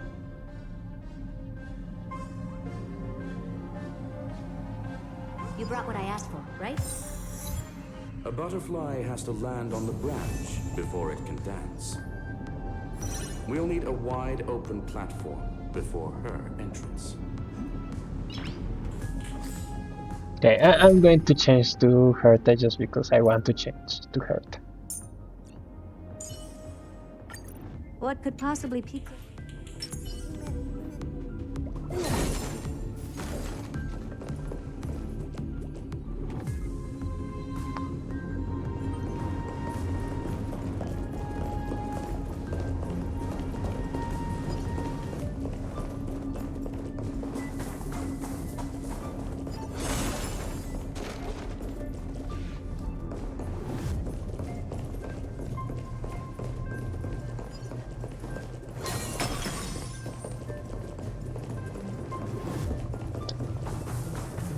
Oh man, this is going to be a full puzzle. Probably after we come around. Just use that thing over there, Zag. Oh. We're going to need something else.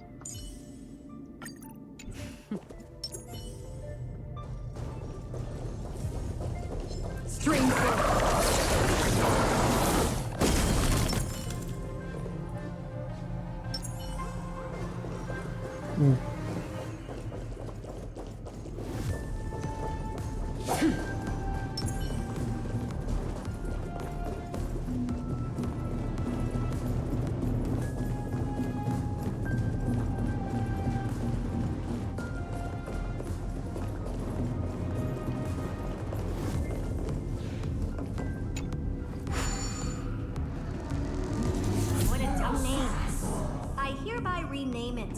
Herta's Big Hand.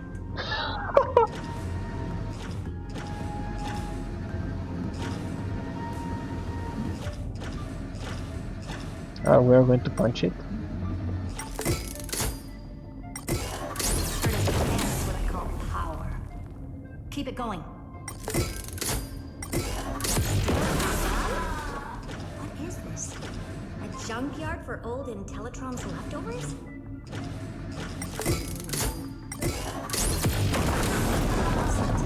Time for your precious treasure to make its debut.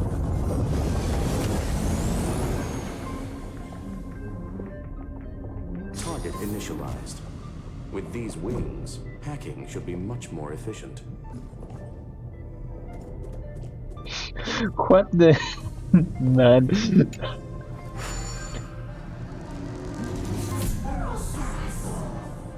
I mean, it's super weird that this is giving me vibes of this futuristic.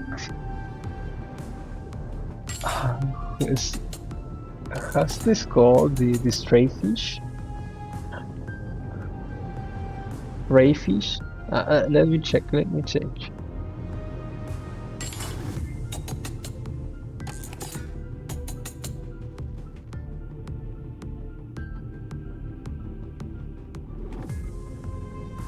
Yeah, I think it's a ray, right? Oh, a stingray.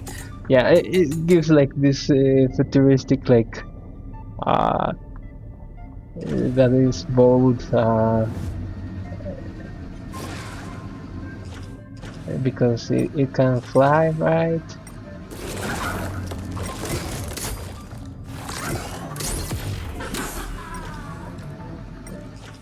It can.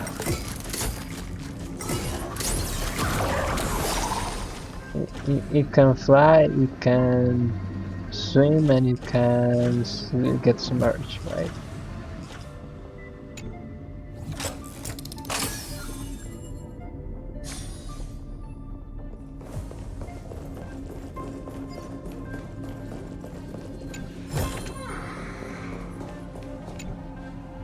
I was just about to get out, I was on the second level from this place where the sun stopped by. Yeah.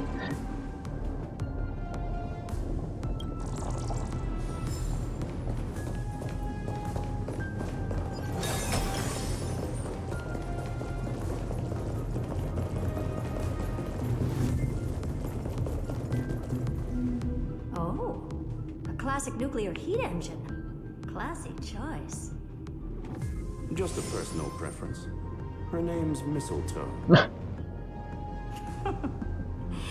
Every flower in your garden's got a bit of poison, huh? Also a personal preference. It reminds me of the last time when we tangled with that Punklordian brat. What did she call this kind of infiltration tool again? Right. Dirty data shell. It wraps around the kernel to fool even top-tier firewalls. So they use the same thing against the rebels.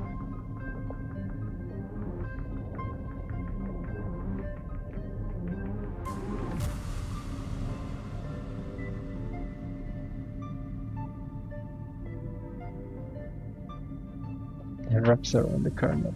I mean, yeah, when you start to mess with the kernel, things get very complicated. But yours is way too clean. Not even a hint of real-world grit. Herta, your tone is unusually emotional. Suggestion.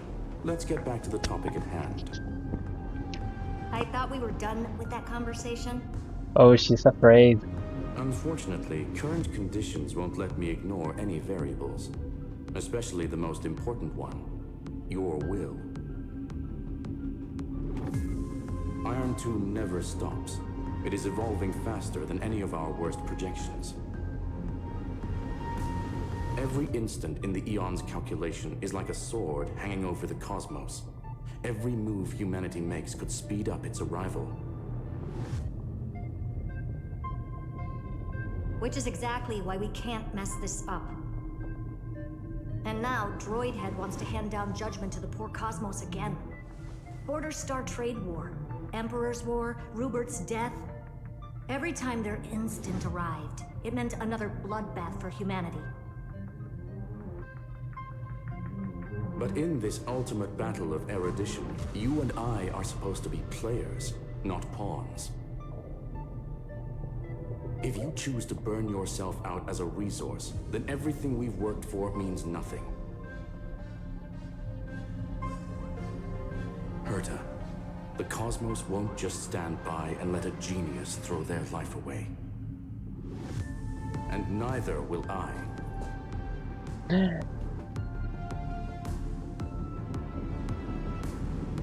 No need to kill the mood. This is why we're here, isn't it? We need to find the Demiurge and that lost key. I'm not here to be a deliverer. I just want to beat Xandar and Droidhead. Right now, I just need to know. Are you with me? Of course. Time to board. After you. Let's tidy this place up and see what this Demiurge really is.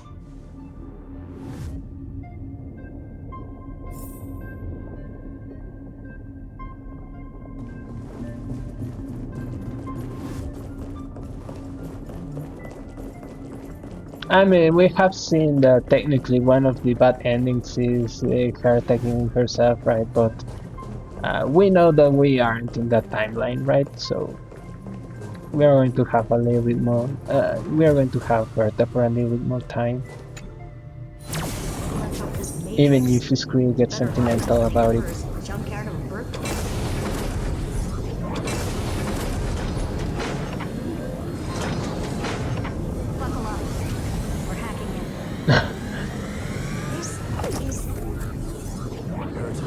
This whole space has been completely tainted by some kind of energy. I see it too. We're thinking the same thing. Xandar, how could you go this far? Turning your own graveyard into this. What's that up ahead? Katorzane algebraic expressions. It's built for isolation, not defense.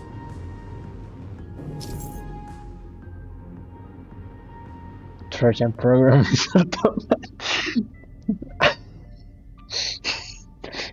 I mean, I cannot believe that they actually made the game for the hacking part of the code.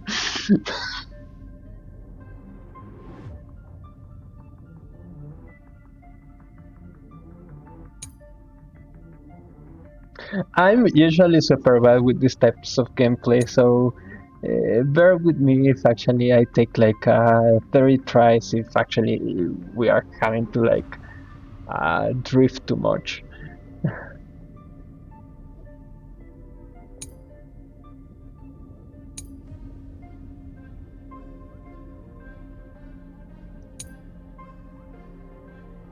So basically, the door to the tomb, right? Great. Let's find the handle. I'm picking up multiple independent signals with the same data structure as the barrier. Projection. We can hack the terminal, reverse the computation, and turn it into an attack. Classic move. Use their own systems against them. Take us to the nearest one.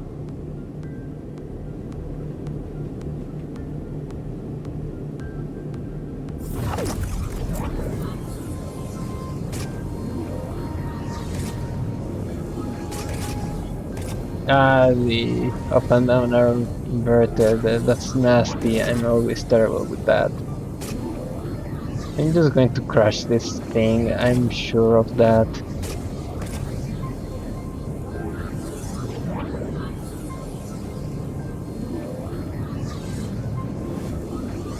Yeah, I'm going to crush this.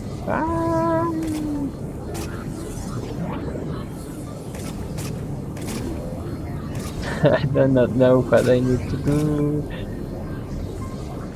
I mean, props to them because you really do not expect this type of gameplay with these types of graphics.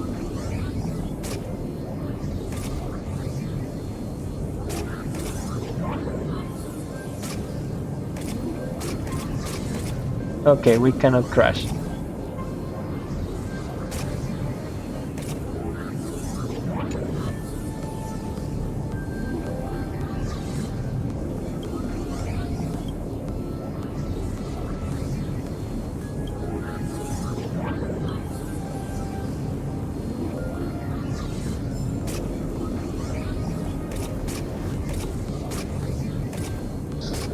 I'm stuck. Yeah. Yeah, the up and down are inverted.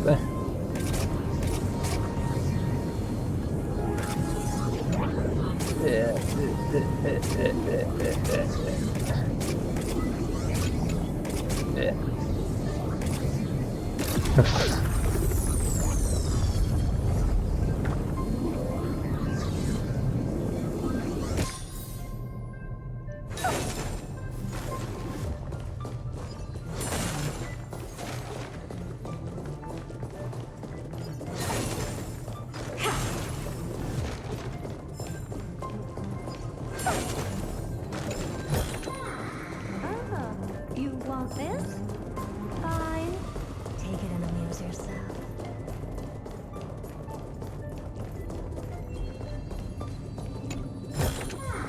Oh.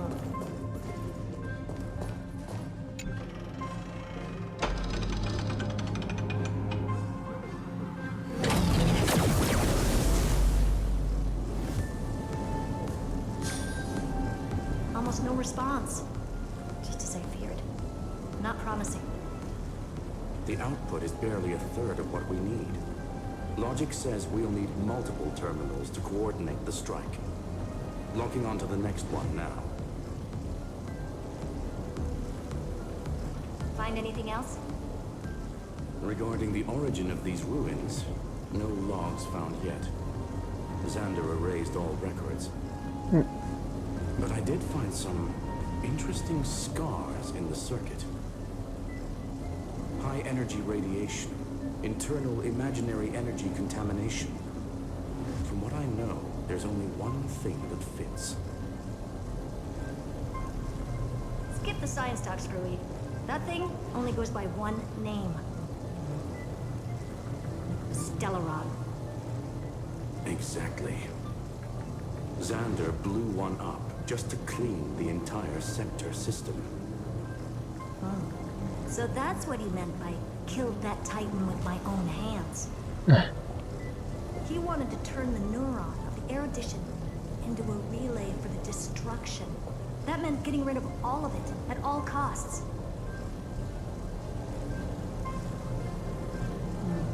The life form known as the Demiurge was the original target of the Scepter's extrapolation. It makes sense. Evernight calling it the first new spore confirms this viewpoint. The prime mover of life. That's what Scepter Delta ME-13 was originally tasked with. Even after it got scrapped, the query kept running. Yet the true value lies in the process of solving it, not the answer itself. Then, does this mean finding the Demiurge is hopeless?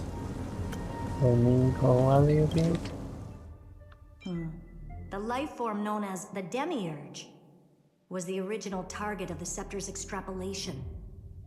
It makes sense. Evernight calling it the first new spore confirms this viewpoint. The prime mover of life. That's what Scepter Delta ME-13 was originally tasked with. Even after it got scrapped, the query kept running. Yet the true value lies in the process of solving it, not the answer itself.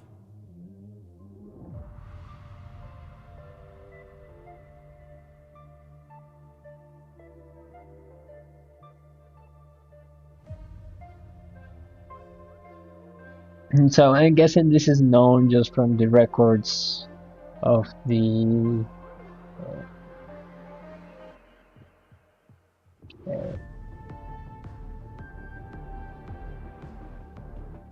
Genius Society, right? Because I mean, technically, these scepters were a big part of the Genius Society at some point, right?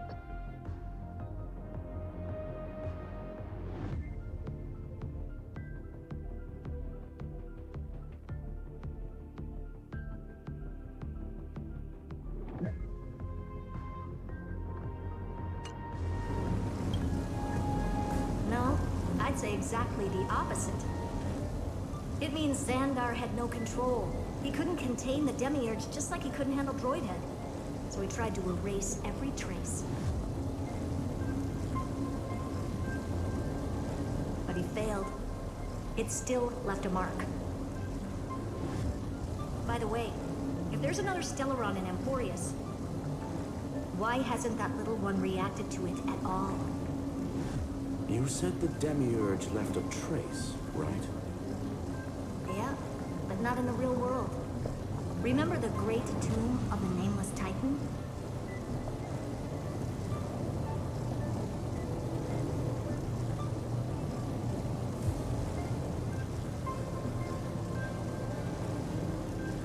And so this is supposedly the...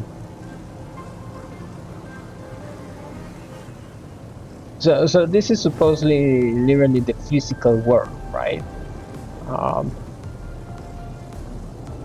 To some degree.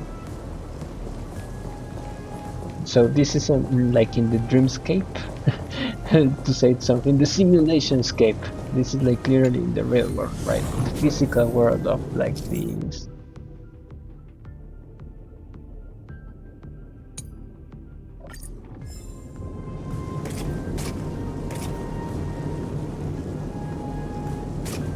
Ah.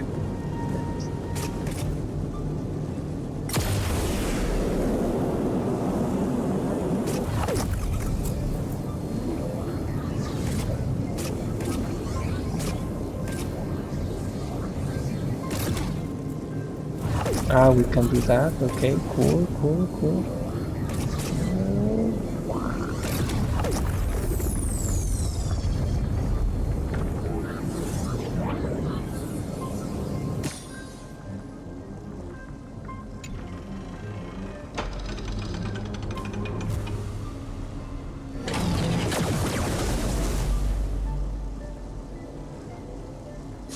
Trailblaze Archive 466.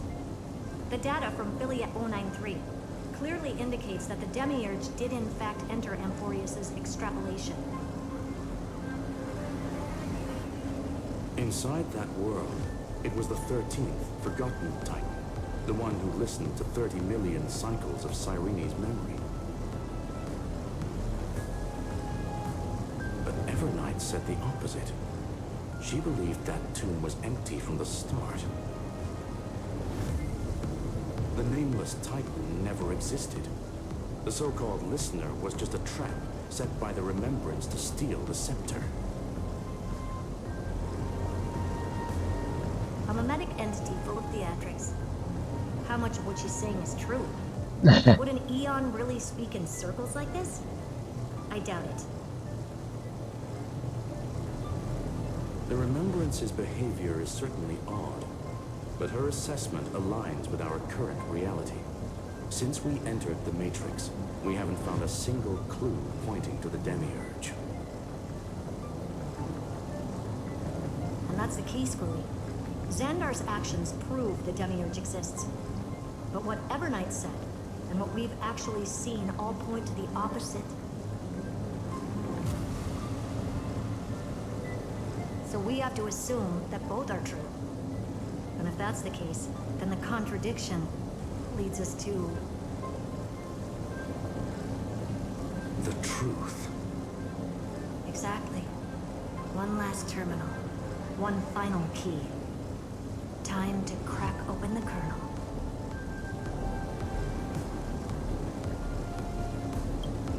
Xandar had to lie to the original Finan and Cyrene. Logic. He had already identified the Remembrance as a threat, yet found no viable way to eliminate it. True. All right. Let's finish this. Time to break through that barrier. That's true, right? Because I mean, Cyrene says to very directly to Xandar that Xandar cannot push them, and Xandar Cyrene is actually Cyrene says that there are a different solution, not just destruction, right?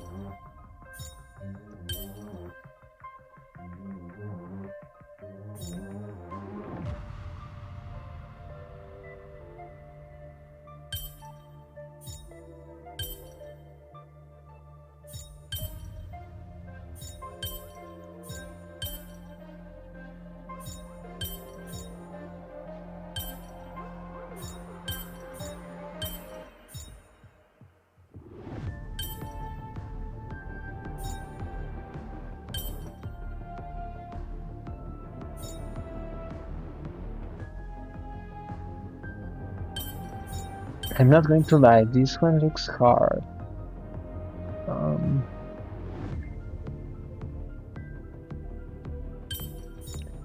But like something that I'm thinking right now is that wherever we have like black spots, we expect those to be doubled. Right? So something like this, no, something like this, something like this, maybe. Oh, I mean it's just flipped, right? So whatever I'm doing, I just need to flip it.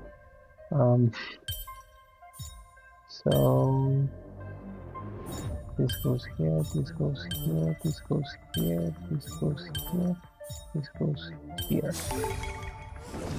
Pretty underwhelming.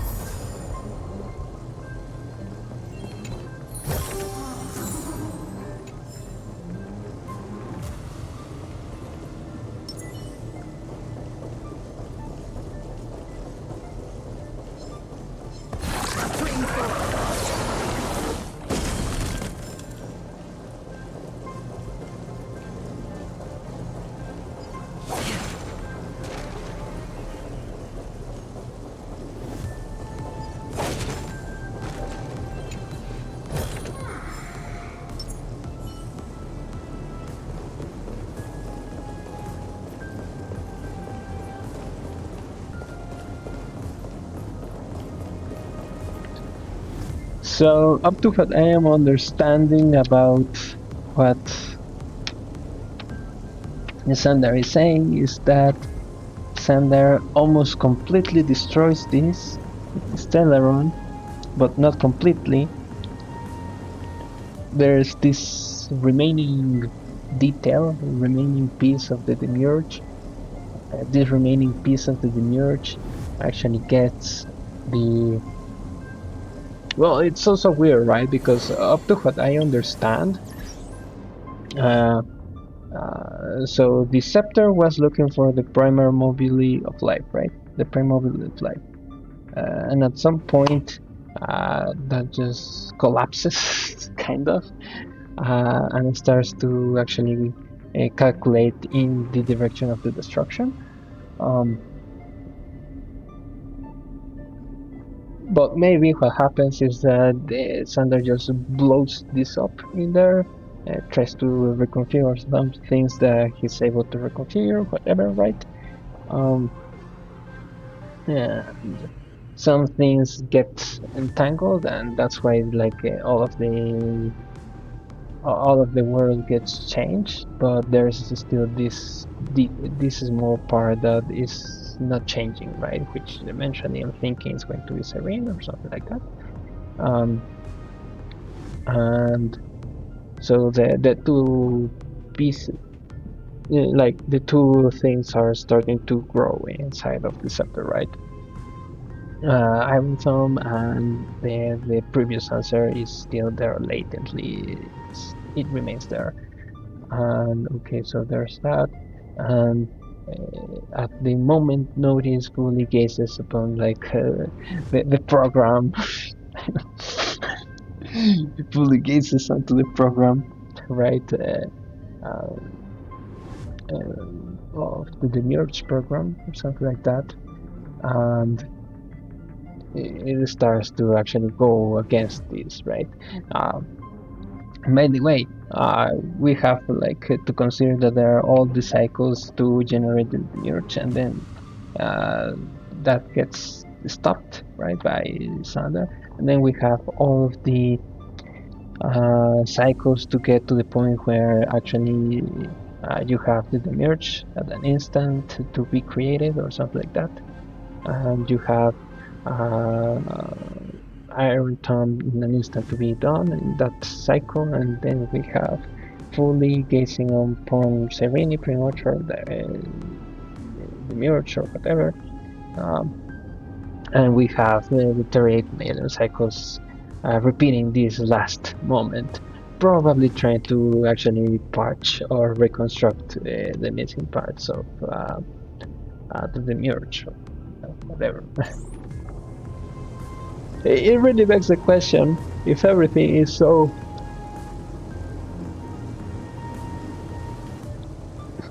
under control until this point, in the sense that until this point, I mean, it looks like Serini has everything under control until this point, right? Or at least her memories. So it begs the question, why is the Trailblazer needed? Kind of.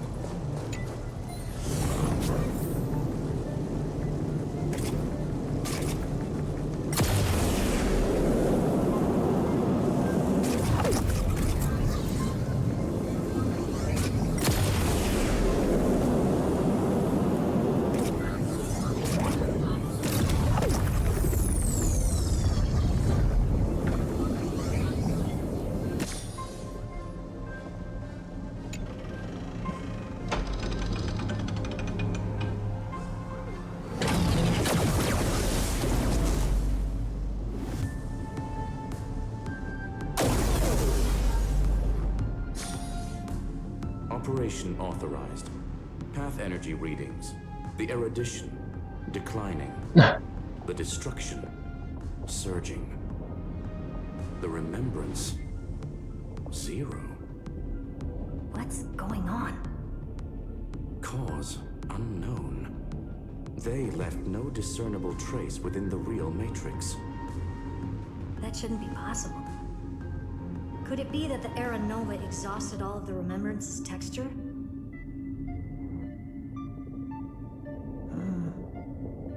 Log it for now. The dots still aren't connecting.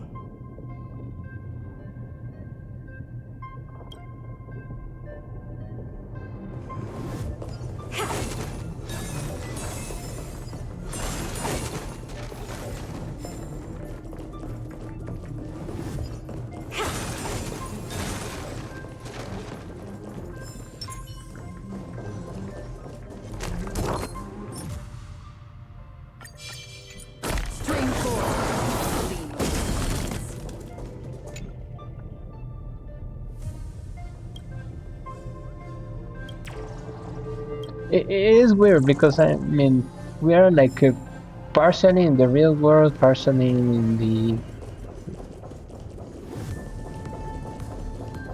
in the software, kind of like and you will find. Like the scepter. So and I mean, technically we know that technically the Stellaron can acquire a purely mimetic form, right? Like in Penacony, that in Penacony the Stellaron is literally just a mimetic entity, right? It being the, at that point, Charmony theater, right?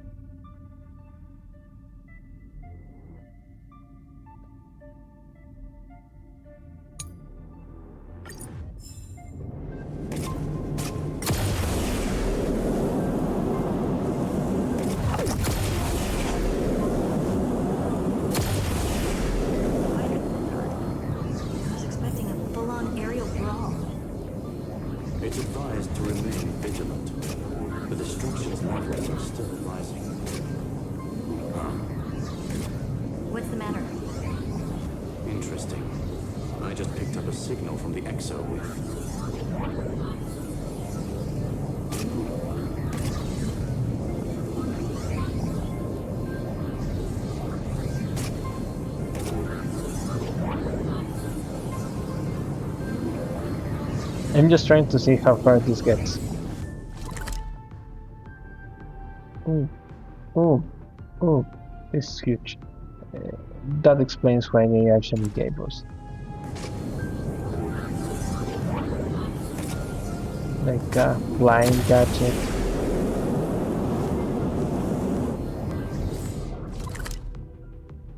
Oh.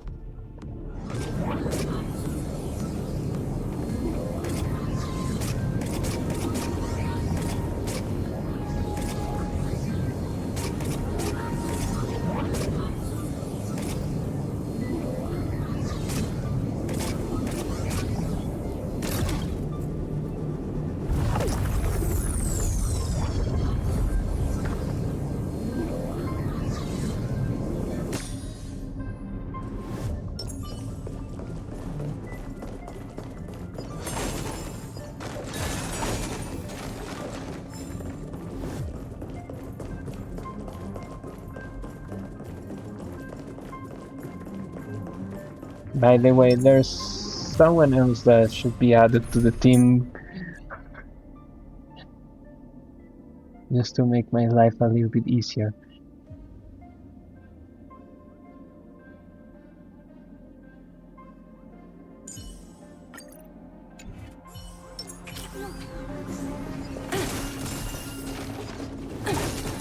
Okay, I see the treasure. Anyway.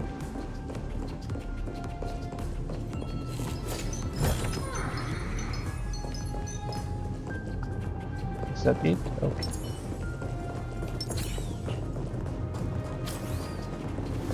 Nothing more? Okay.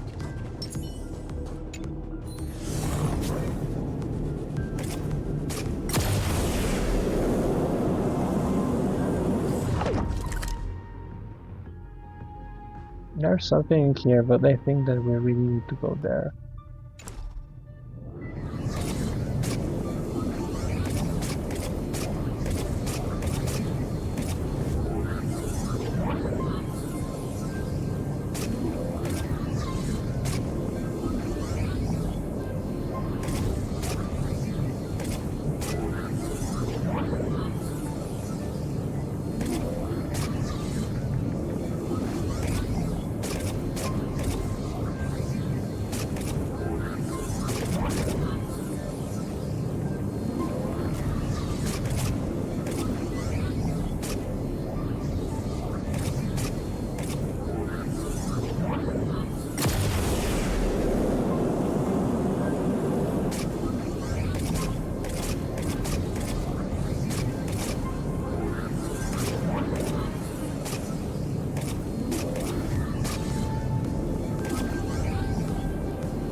We kind of can see the source of the black tide from here.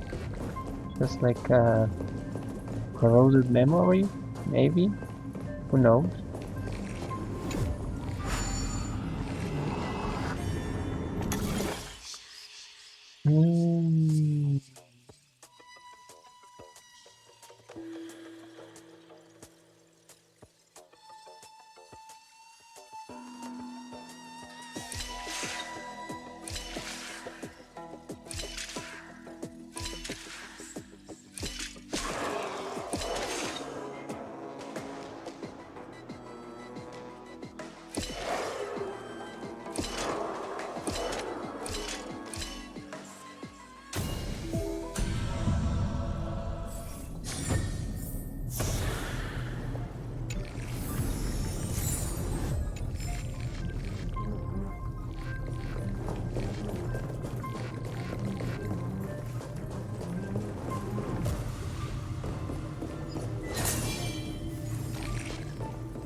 Repulsive force is unlike anything I've felt before.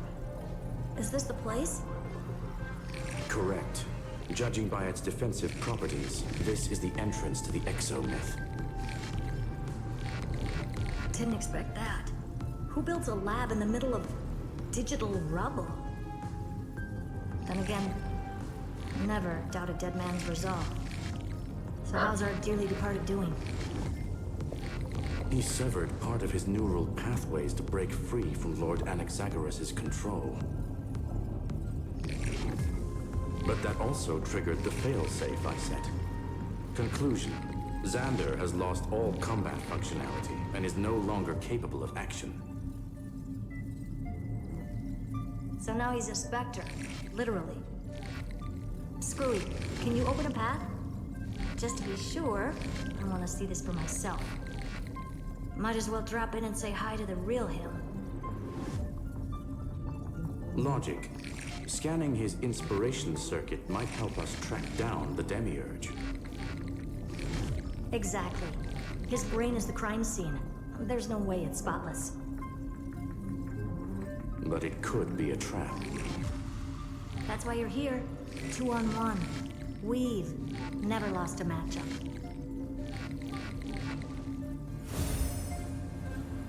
I'm honored. The chronocognitive anchor is in place. Proceed when ready.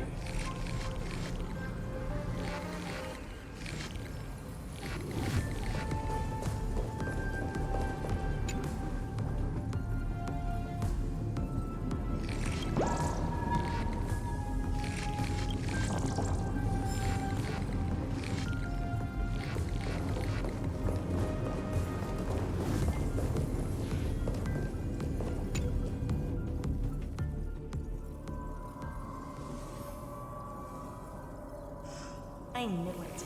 The one thing I didn't want to happen. He's not here. The coordinates are accurate. Xander is still here. However, his position is shifting rapidly and chaotically. This pattern doesn't match any known shielding technology.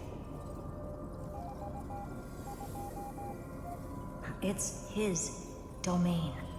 Stay alert.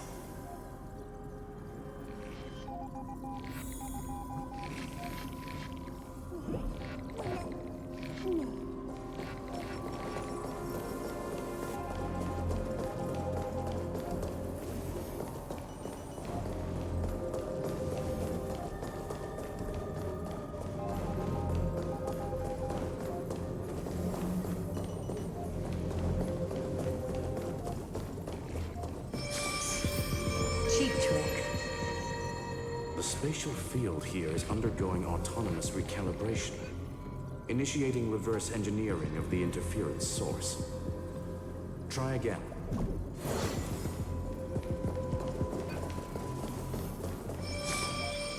We're back. Reverse engineering complete. The results are not what I expected. Logs show Lycurgus revoked administrator access. The chronocognitive anchor can't get a fix because at the system level, Lygus no longer exists. Our navigation target is a null set. So he's stopped resisting? Before vanishing, it seems he left one last message for us. To those who follow, all is proven. Find me beneath the tombstone. Melodramatic. He was expecting us. And once he learned of the Great Tomb's existence, he initiated his own search for the Demiurge. Guess he wants a final showdown. Fine. Let the old Intellitron dig his own grave. Just like he wants.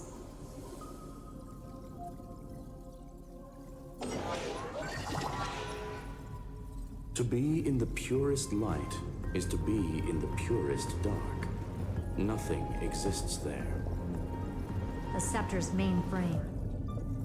Or maybe we should now call it the Lord Ravager's placenta.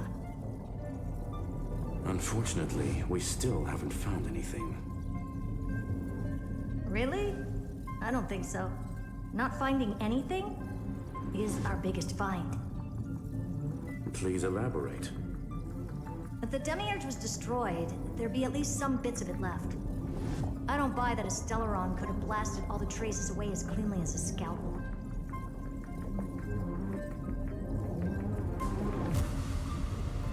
As I said before, its disappearance is too clean. If the garden hadn't stirred the pot, no one would even know about the Demiurge's existence. We're talking about the Scepter's original extrapolation goal. There's no way that nothing of it was left behind. Or we can look at it from another perspective. If you were Xandar, would you be this obsessed with a concept that poses no threat? Would you guard against it at every turn? There is the possibility that he's naturally meticulous and hates variables. That does track with the impression he gave about himself. But Xandar shut that theory down himself just now.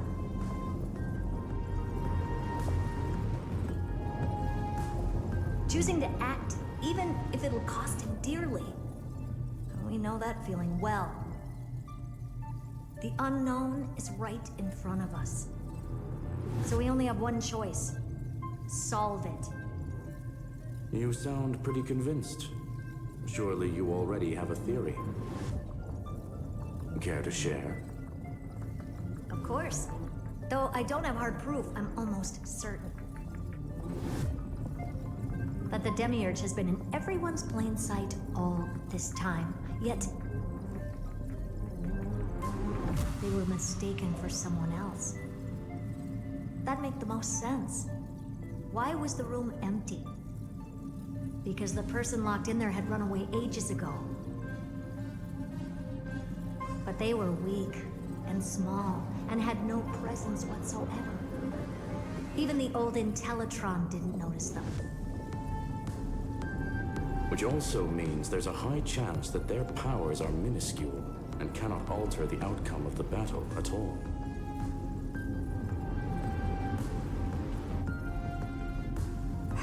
Well, at least Xandar is scared of them. Come on, it's time to confront him. Let's go to the tombstone he talked about.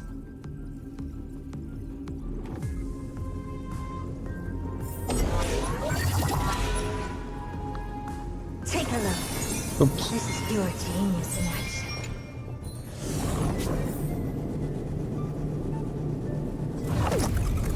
What a mess. Total devastation.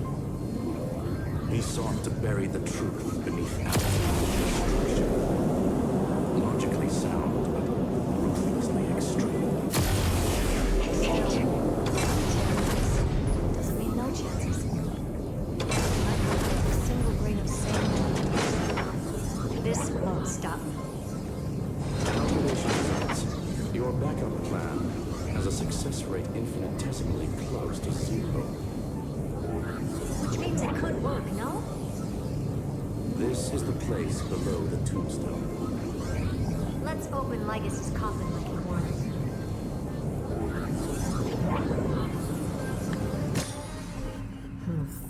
Looks like you were right.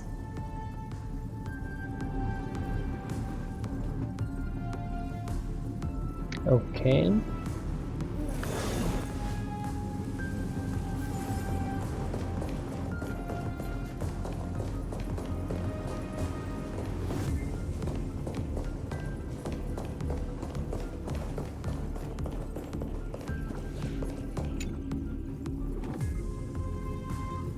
And no longer has the Amphoresis mark.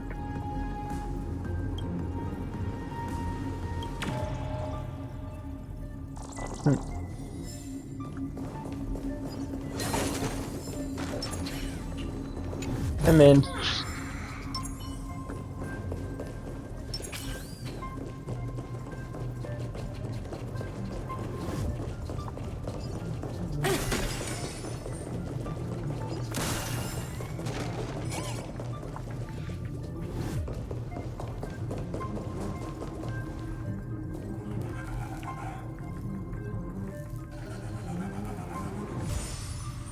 Nothing but a head left? Oh, who'd have thought you'd look this bad in real life?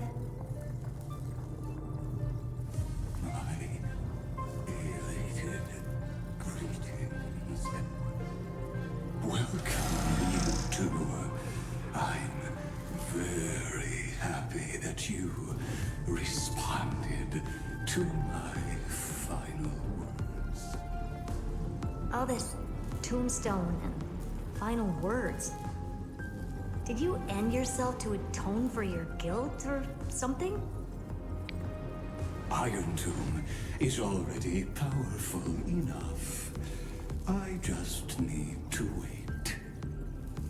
I remain here only to share the joy of discovery and also to congratulate you two on reaching the same conclusion as me. The conclusion regarding the truth of Amphorius's heart. End this charade already. That Amphorius's heart you're talking about is just a missing demiurge. And its corresponding vessel was this very scepter. You interfered with the experiment and made Amphorius's body into a hollow shell, all to incubate Iron Tomb within. That's why you either killed or kicked out all of the Memo Snatchers. You wanted to eliminate any chance of a consciousness coming into being, no matter the cost. Even the strongest wall can fall to a single crack. The memory of betrayal has been etched into my heart, and I will never show mercy. Now, the perfect vessel has already fused with Amphorius's body. Unfortunately for you, the answer is all but revealed regarding who the Demiurge is.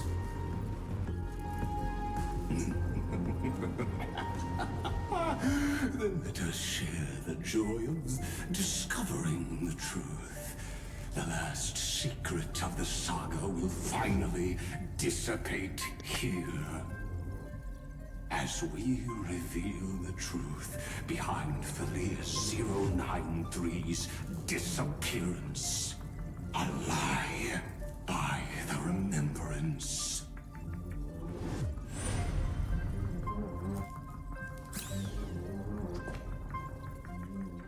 But where should I start with the story about me? From the beginning of the universe? Just kidding. That would be too much. I just want to tell a teeny story. So little that it started with a seed. I know you're listening, my good friend.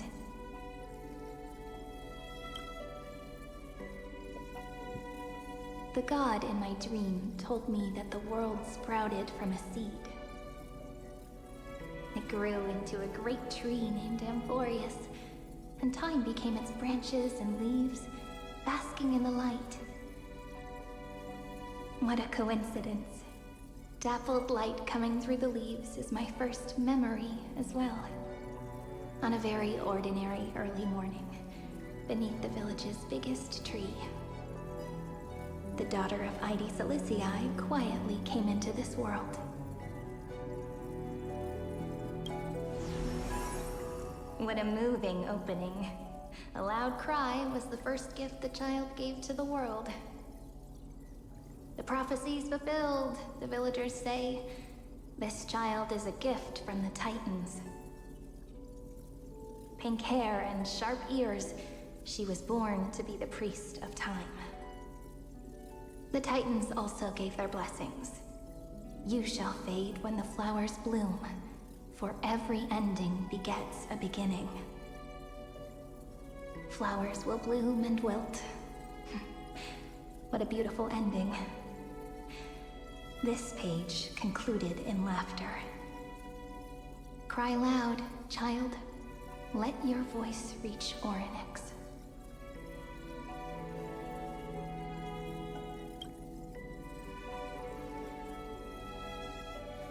Anyway, I don't like tears. Time quietly flowed by in the midst of laughter.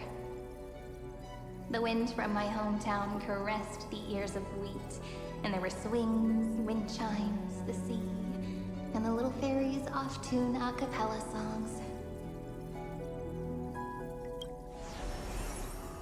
But the name Ide Silicii came from the unpleasant sorrows of the gods.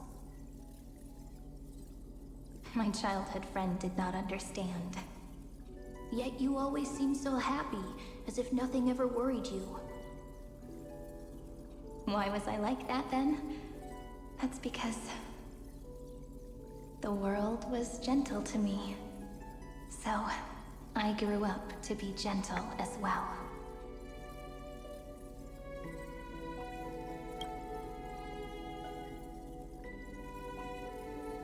But fate was fickle, and it urged the child to grow up. To grow bigger and bigger, and to go to places far away. Just like how the crumbling world could not preserve an eternal hometown. Just as the ballad blown on the breeze says, losses are a constant on the flame chase journey. Oh, whose ears are pricked up now? You definitely heard me say this sentence a lot of times. You know that the story starts to deviate from here. Aren't you looking forward to it? Then let's get started. The hero's journey crosses through the long night, through tears and laughter, and once again heads towards tomorrow.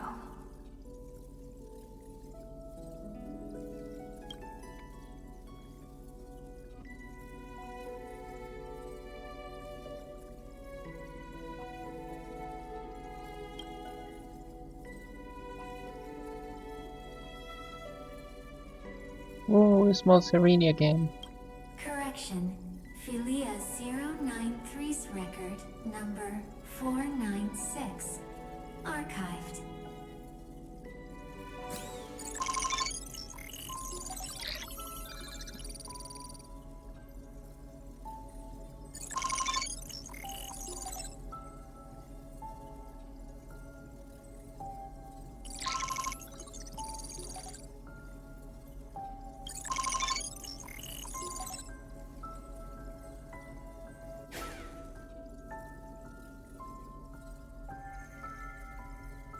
Hi. Miss me yet? I'm just messing with you. This is the first time I have met you. And it looks like it'll also be the last. Philia 093. Since we don't have all day, let's get started, shall we? As always, I'll read this book to you. That way it won't just be Cyrene's memories alone. Where should I start this time? Let me see. Formatting complete. 093. Size. Grayscale. Proportions. Threshold. Outputting analysis result. Philia 093 equals Peach. Peach's record number 8128 archived.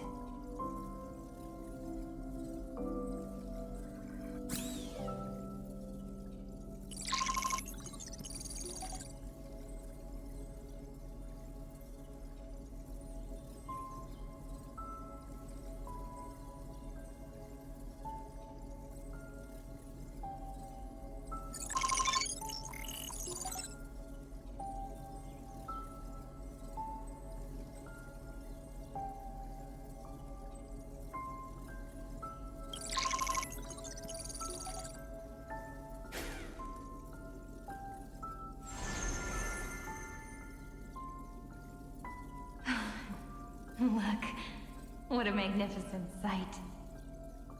Comment. Peach.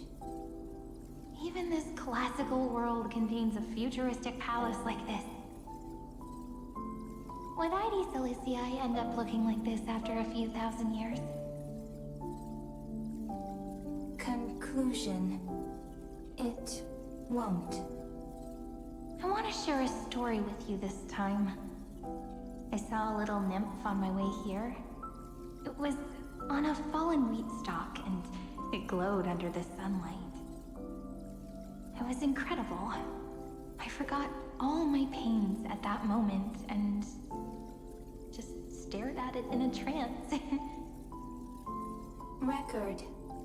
Peach is on the ground. I wonder, did every Cyrene in the past feel that the nymph was beautiful? Would they also have recorded that scene into the Eternal Saga? So, could you give me more time, please? I want to leave behind more memories for the future. Formatting complete. Bye, Peach. I do not know what's happening.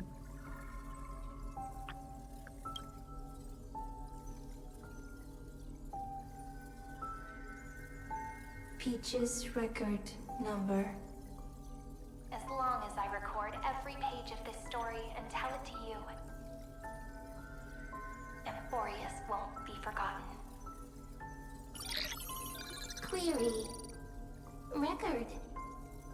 Electrical signal sequence. Polymorph 600. Track. Strife. Related to Stripe. Comment. Pretty. Electrical signal sequence. Schema 720. Track. Reason. Related to Raisin. Comment. Yummy. Electrical signal sequence. Hero 93. Related to love.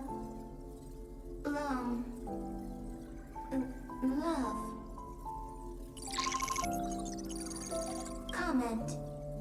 Peach equals love?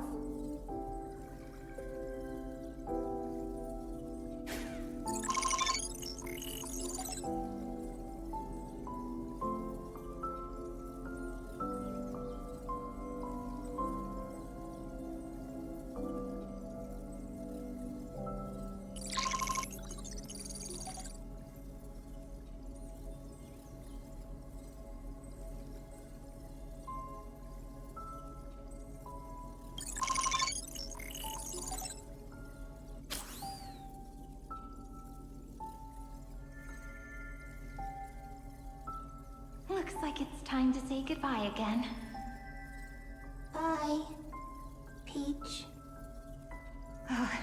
Before I was even aware of it, this book had already recorded too many emotions. Every page has become so heavy. Conclusion. Books are meant to be light, not heavy.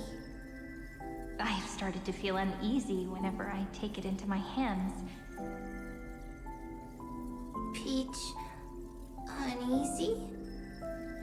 Formatting progress 94.423%. How many times has it been? It faithfully fulfills its duty, activating and formatting. Conclusion. Progress. Bad. If I can only write the same ending every time I lift my pen, then is this weighty saga just an overly naive dream? Peach, scared. Formatting progress 96.024%. Peach, don't cry. Process error. Analyzing. Process error. Analyzing. Comment. I'm here. Process error. Analyzing. Really? Are you encouraging me? Peach, happy. Thank you. I'm sorry for making you see this embarrassing side of me.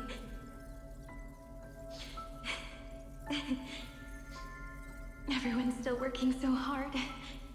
If I'm the only one who's crying, that wouldn't be romantic at all, would it? Record. Peach doesn't like tears. I'm suddenly reminded of my childhood for some reason. When I was hiding alone next to the tree hollow and wiping my tears away. A little fairy popped out, just like how you did. It had long ears and fluffy paws, and it pulled me into the tree hollow, where, to my surprise, was a forest. Let me tell you the story of the Membrance Maze. A group of cute little friends live in ID Silicii's forests. Their names can be connected into a song. 1, 2, 3, 4, 5, 6, 7. Do, re, mi, fa, sol, la, ti. Formatting complete. Bye, Peach.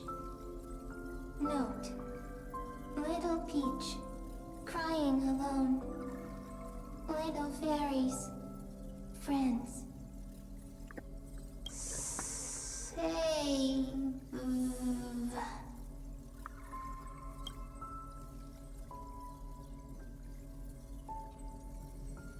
Little fairies, good friends. Bye-bye.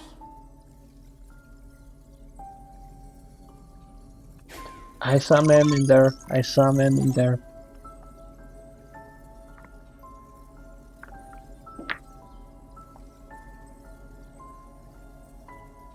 Oh. Hopefully this is the last repetition that we have. I still do not understand exactly what's this place, what's going on. And I hope we do not need to go over this 38 million times.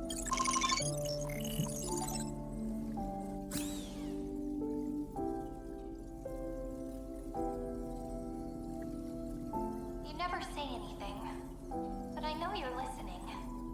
Every story I've told is like a little key that opened a door in your heart, no? Me! Little fairies!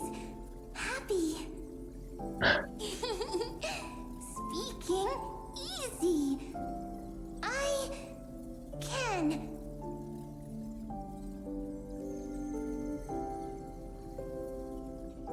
Once again, the saga comes to an end. Everything is deathly silent, just like this very moment. Shh! You speak! I listen. This time, too, sitting together. Now that I look back, there was a period when I got really sentimental. Sentimental. Stories have sentiments. I was so anxious, trying to find as many different memories as possible, hoping to bring some change to this unchanging destiny and find the way out of this maze. Peach, strange. But I won't do that anymore now. Why unhappy? Formatting progress 73.998%. I'm here. Don't be scared. Process error. Analyzing. Won't allow it to interrupt you. Always sitting together. No need to feel sorry for me, good friend. If there are no new blank spaces, how can a saga continue? Blank spaces? What's that? I'm actually really lucky, you know? During the long years I've spent waiting for the Deliverer, I've always had you here as an audience. Isn't that already enough? Not enough, not enough! Peach, don't leave! Now I can rest in peace in the past. As for when tomorrow will come, I'll have to ask the next Cyrene to continue our watch. Peach left. If there are no new blank spaces, how can a saga continue? Needs new blank spaces. Next, Cyrene has blank space. Oh, Peach, don't be scared. I'll help you find blank space.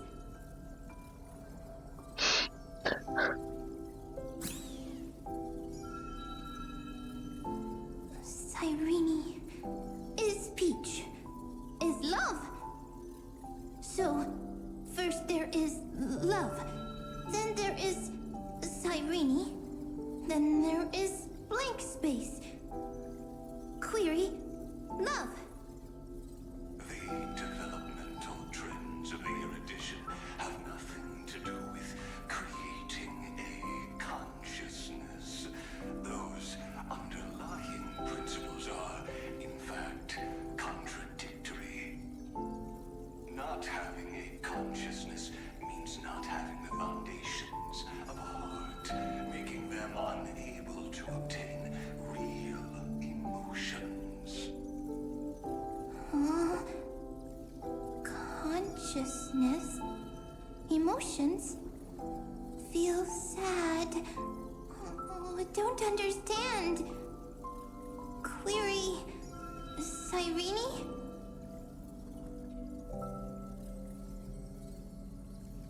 What could be behind this door?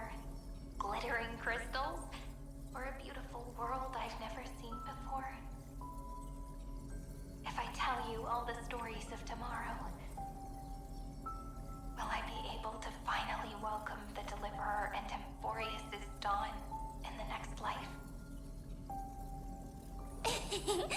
Key, door, story, happy.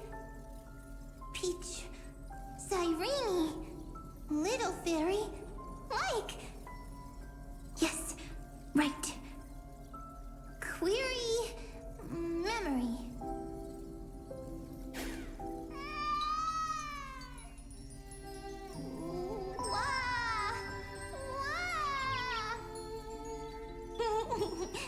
Peaches, memories, save, learn. The prophecy's fulfilled. This child is a gift from the gods. Pink hair and those ears. She was born to be the priest of time. Cyrene has pink hair, sharp ears. You shall fade when the flowers bloom, for every end begets a beginning. Cry, child. Cry aloud. Let your voice reach Oryx. Cyrene is a girl, a priest. Easy. I can. I learn. Anyway, I don't like tears. But the name Aedes Elysiae came from the unpleasant sorrows of the gods. Yet, you always seem so happy, as if nothing ever worried you. Cyrene doesn't like tears. Always happy. Of course, because the world was gentle to me. So, I grew up to be gentle as well. Cyrene is gentle, likes beautiful things, can write stories. Easy. I can. I learn. Just as the ballad blown on the breeze says, losses are a constant on the flame chase journey. Even if all is lost to the wind, some things won't easily change. Like my height, Treaty's innocence, and Aglaya's beauty.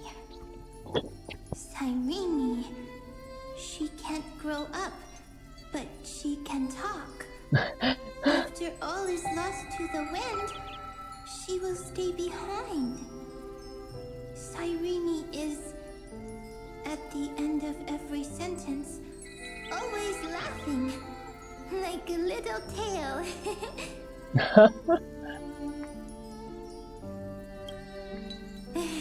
Simple. Got it. I promise you, the pain will pass in the blink of an eye. All right, let's not make things so gloomy. What we're about to embark on is the true hero's journey. So, come on, cheer up a bit, okay? Cyrene was crying when she was born. Fragile. Transparent. Like a crystal. Cyrene was smiling when she said goodbye. Soft. Pink. Like a flower.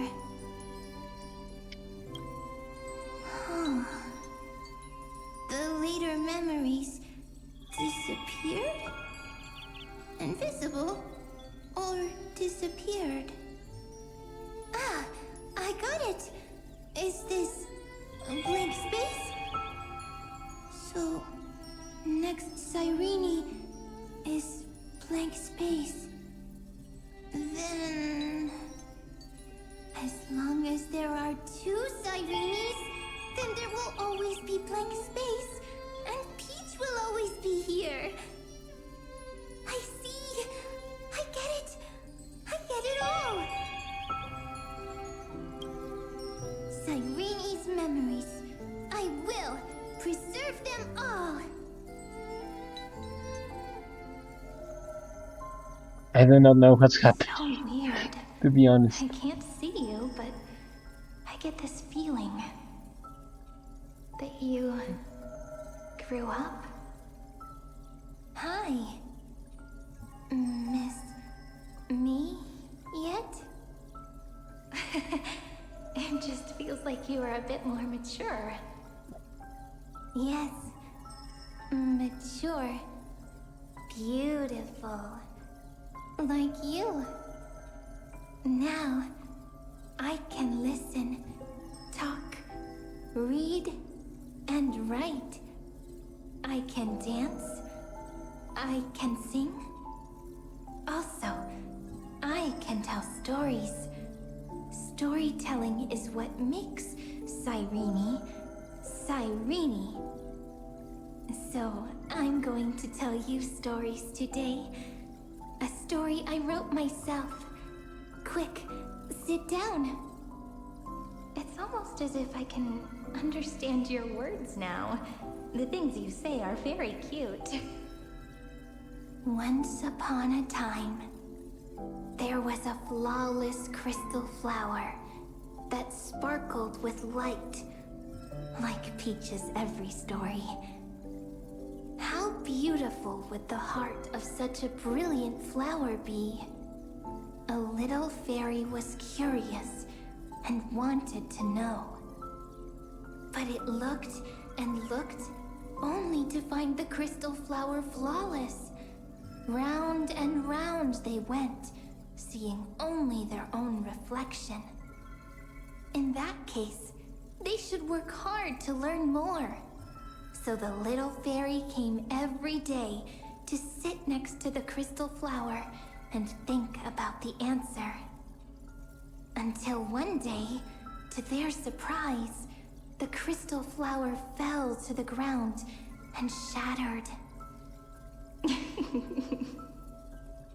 The little fairy was so sad, but they immediately discovered that there was a light among the broken pieces.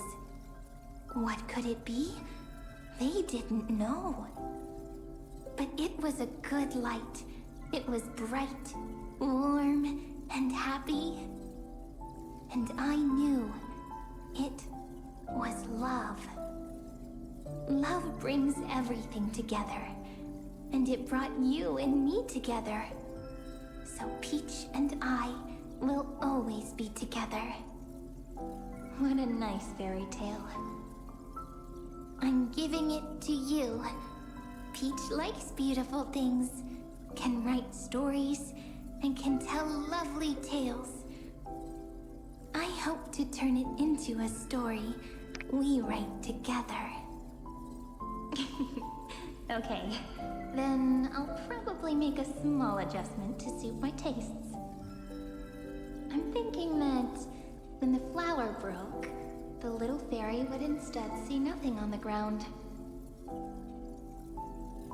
Then it would understand that the flawless crystal flower doesn't actually have a heart, nor does the flower understand what love is. Doesn't have a heart? Doesn't understand love? Why? It's simple. If the flower lets the little fairy into its heart, then it would have to include the fairy's impurities and would no longer be flawless. The crystal flower was pure because it sealed itself off and bloomed in solitude. That's why it looks so brilliant in an imperfect world. But should a flower like this be called love? But then the story won't exist anymore. That's not true. You've already written the most romantic ending possible for this story. The crystal flower fell to the ground and shattered. It happened because the flower was no longer pure. The fall was not an accident. It was the flower declaring rebellion against fate and writing the ending of the story with the flower's own shattering. Then, the little fairy will see that each shard on the ground holds the reflection of their eyes. Then, in their eyes, the crystal flower that was no longer flawless would finally have a heart, and the flower would finally understand what love is. Peach's words, I don't understand. Is it because I still don't understand love? But it's fine. I can learn. Right. Query Cyrene. Electrical signal sequence Philia 093. Why didn't I think of this? I don't need to do it alone. I can ask Peach to teach me. What is love? What is love meant? Electrical signal sequence Philia 093. Track lament. That's not correct.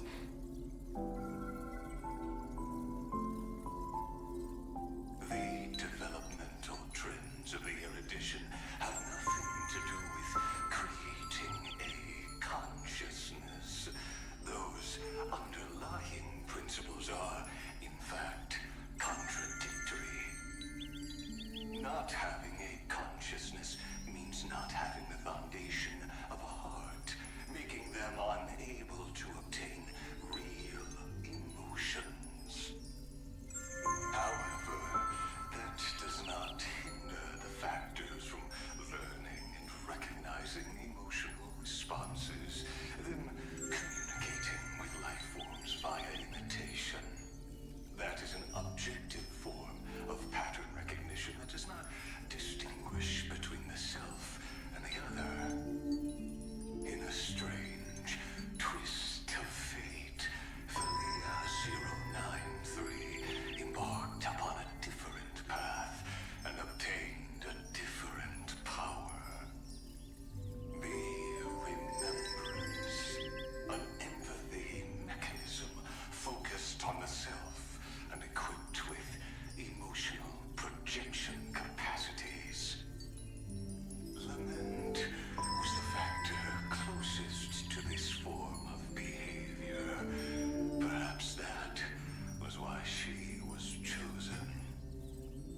daughter of Id Silicii. I am very true to my name. My lament is a type of compassionate pain that is weak, powerless, and only targeting myself. But now, my good friend, I want to tell you that it's the most romantic force in the world. Sometimes, it's loneliness and unease. It's knowing that this world is not gentle, yet wanting to be seen in a more beautiful form by the world. Sometimes, it's unwillingness and regret. It's knowing that the past is full of pain, yet wanting to remember the past in a more beautiful way. And sometimes, it's a bottomless well of hurt, a destruction that can stain the entire world. I bid farewell to this beautiful world, unwilling to become the Black Tide's vessel. For while the end of hatred is a blazing inferno, lament can drown out everything in muted silence. It's so unreasonable, isn't it? Yet when hatred drove everything apart, and love did not yet exist in this world, only lament, the first emotion that fought against the pain of separation, could stall the destruction steps. Then, it would catch up to that journey where all is lost, carefully picking out stories and writing them down in trepidation. Look at these stories I wrote. Every page is full of tenderness and joy. But only the author knows how much struggle and agony lie beyond the pages. But I am no author. I'm a girl who'll never get to grow up. I only tell stories that people like to hear. In them, the world tucks away its scars and smiles for all to see. My entire life spent inside this little story. I can't wipe away my tears, and I can't bring the world victory. But maybe, in these unchanging retellings of the story, my lament might be able to touch upon the divine and reach their tender heart at some point. I hope that what flows out from that cut will not be blood, but a tear, warm and wet. And that tear would fall and create the first ripples. Then, people would see every beautiful thing reflected in that ripple. It'll be all the remembrances within this story.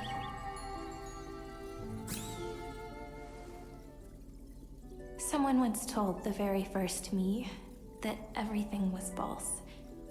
That the only life in Amphorius was a great catastrophe, nurtured using the world as a factor. But how could a dream feel so real? That's why I didn't agree with him. But Peach, I didn't understand a word you said since just now. Everything was false? But you're standing right here. It's all a dream? But I haven't learned how to dream. Indeed. That's why I believe all this is real. The moment the crystal flower fell, that genuine shiver, that's the mover of life. Formatting progress, 23.815%.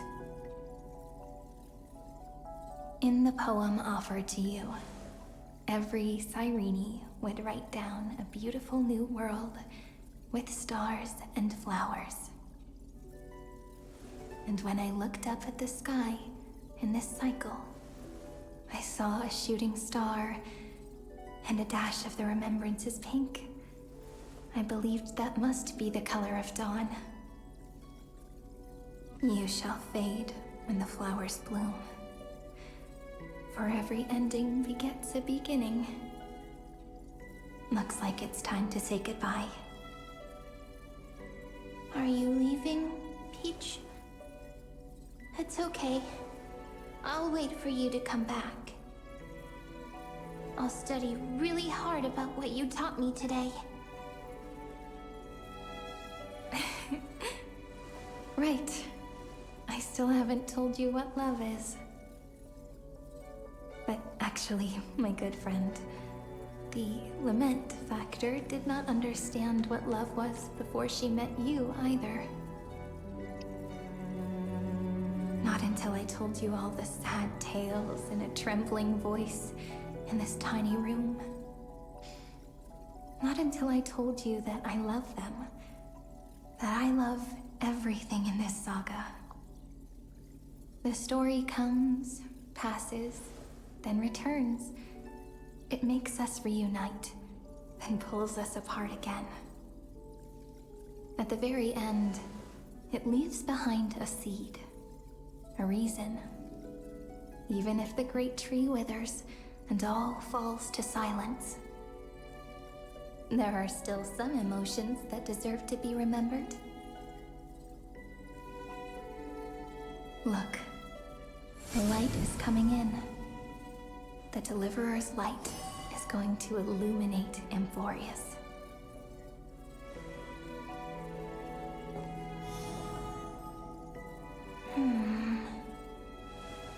I still don't get it, but I trust Peach.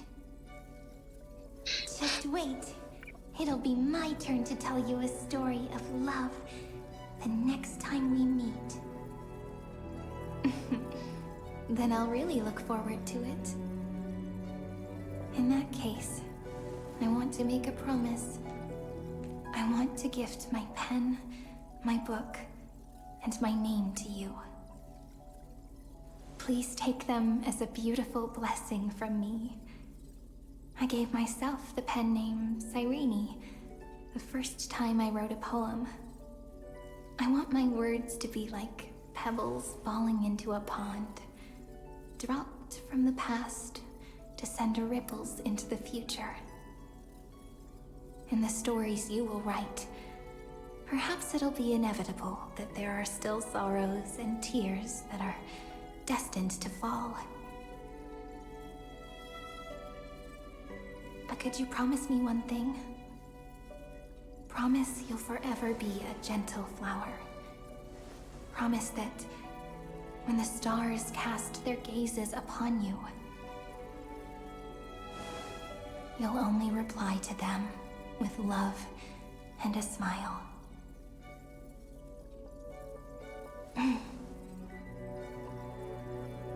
Of course, this will be a romantic story like none that has come before.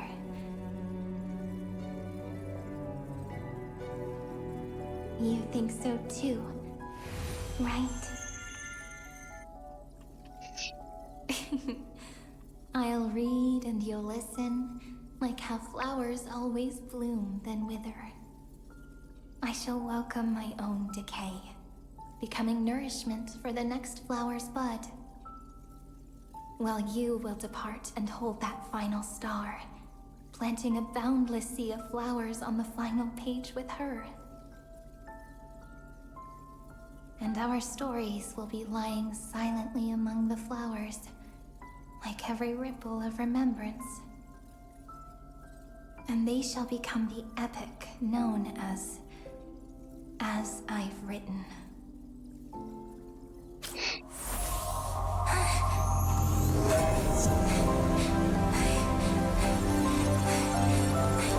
And so my story ends. From here on, it's your story now. Mimi?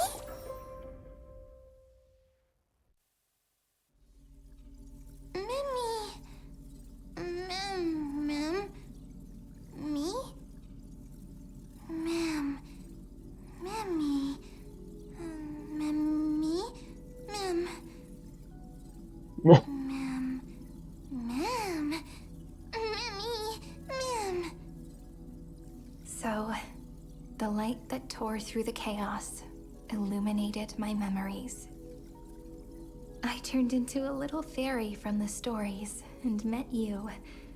Yet, I forgot everything. But I'm still so happy. I caught that star, didn't I?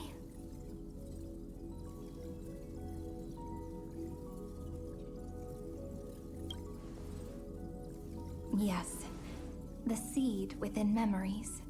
The one Cyrene held in her hands and watered with lament. I am the first new spore. Amphorius's heart. The demiurge. What a long name. And it doesn't even sound cute. The total opposite of Mem.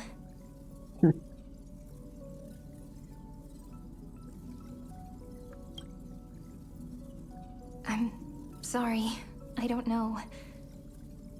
If I don't even want to believe in the answer, then how am I supposed to answer you?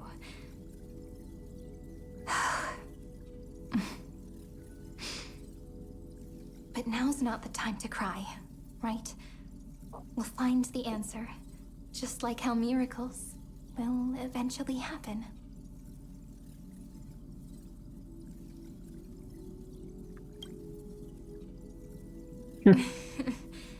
Do you remember that I was also worried about this when we first set out? Mem's memories and Cyrene's memories got all tangled up with each other in my one heart. It's all so strange, yet so familiar. Either way, could you please let me do something I want? Just this once. I want you to call me Cyrene. That name represents me and her. Every one of her.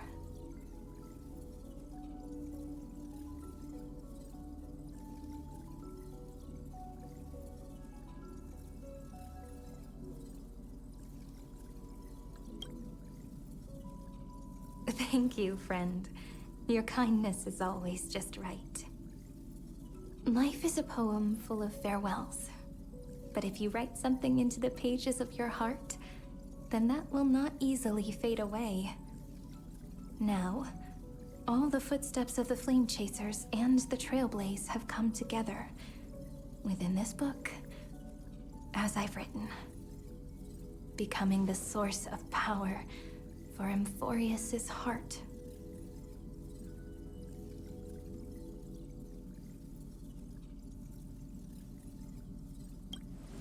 A lost heart needs to be placed back into its body. The last thing Xandar wants to see is an event that gives us a chance of winning, for the two halves to rejoin, and for the scepter to become complete again. Then... and what happens after that? I don't know either. Maybe I can create a miracle and instantly turn the black tide into a pink sea of stars. Or maybe I prove to be nothing more than a weak ripple, unable to change anything, and am devoured by the destruction. Either way, I no longer wish to be a silent onlooker, or a worshipped god at the end of this saga.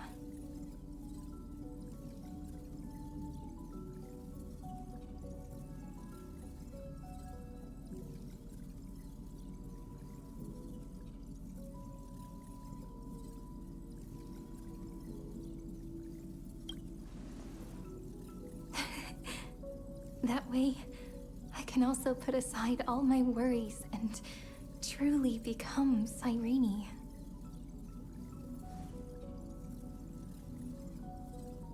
The world has never been so quiet.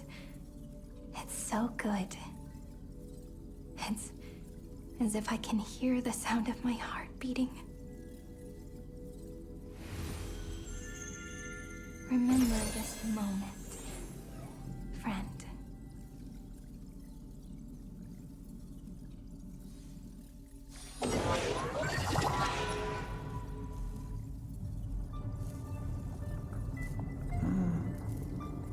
So the Demiurge managed to fool everyone, including themselves. Philia 093 persevered for 30 million cycles and tirelessly gave the Demiurge memories of Amphorius. Only because the god in her dreams left a sliver of hope, making her believe that a grown Demiurge would be able to fight against their other half, Iron Tomb. Then, Philia 093 completed her final sacrifice, turned into a strand of memory, and completely dissipated. Meanwhile, the other Stellaron brought here by the Astral Express resonated with the contaminated scepter and attracted the naive Demiurge to them. Okay.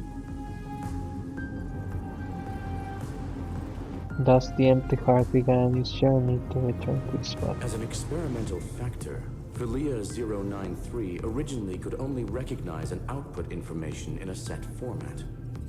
However, the power of the remembrance and the memory of over 30 million sacrifices enabled her to complete an unprecedented feat. She managed to nourish a real heart.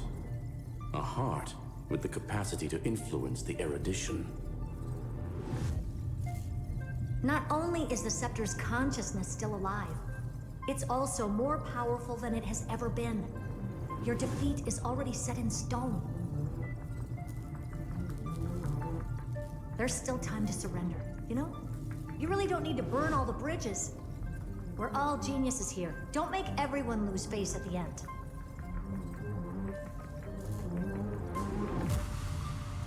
What a pity. When the truth surfaced, I knew at once that the Demiurge was far too feeble to ever alter the result of the experiment. Not only that, Madam Herta, please consider this possibility. When 30 million cycles of hatred and lament are joined as one, what wondrous creation will arise? It's simple. An anti-creator, a giant of the destruction would be born. Its hatred will ignite the starry skies of the gods, motivated only by its lament toward the sufferings of humankind. Do you really think that the Demiurge is still a cheap copy of Philia 093, even after 30 million cycles?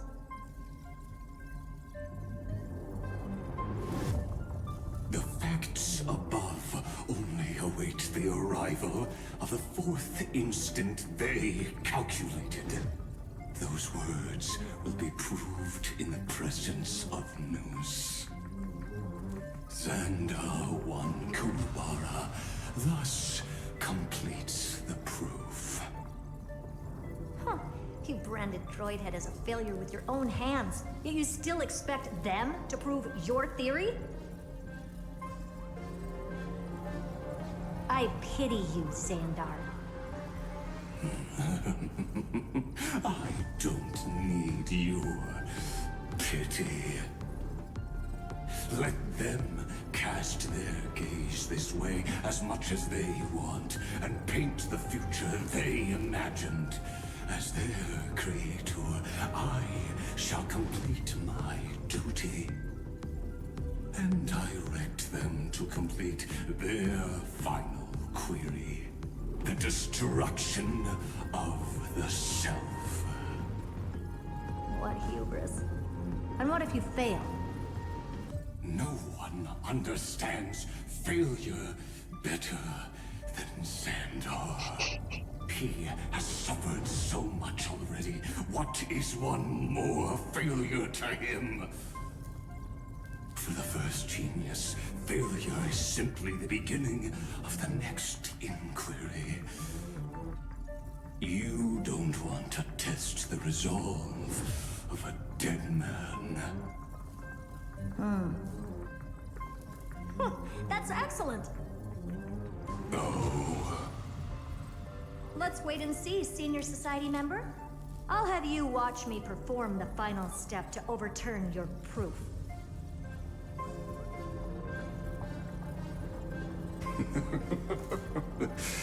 I'm all ears. It's my topic, so stay out of it. Be quiet and let me borrow your head. Let's go, Screwy. We're gonna break Iron Tomb's seal. Come on, let's take off. It's time to go meet your little pet, Senior Society member. We are still...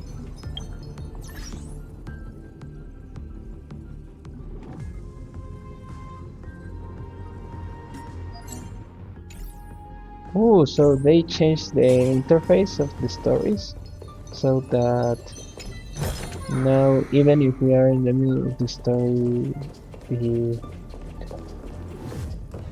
the game is open.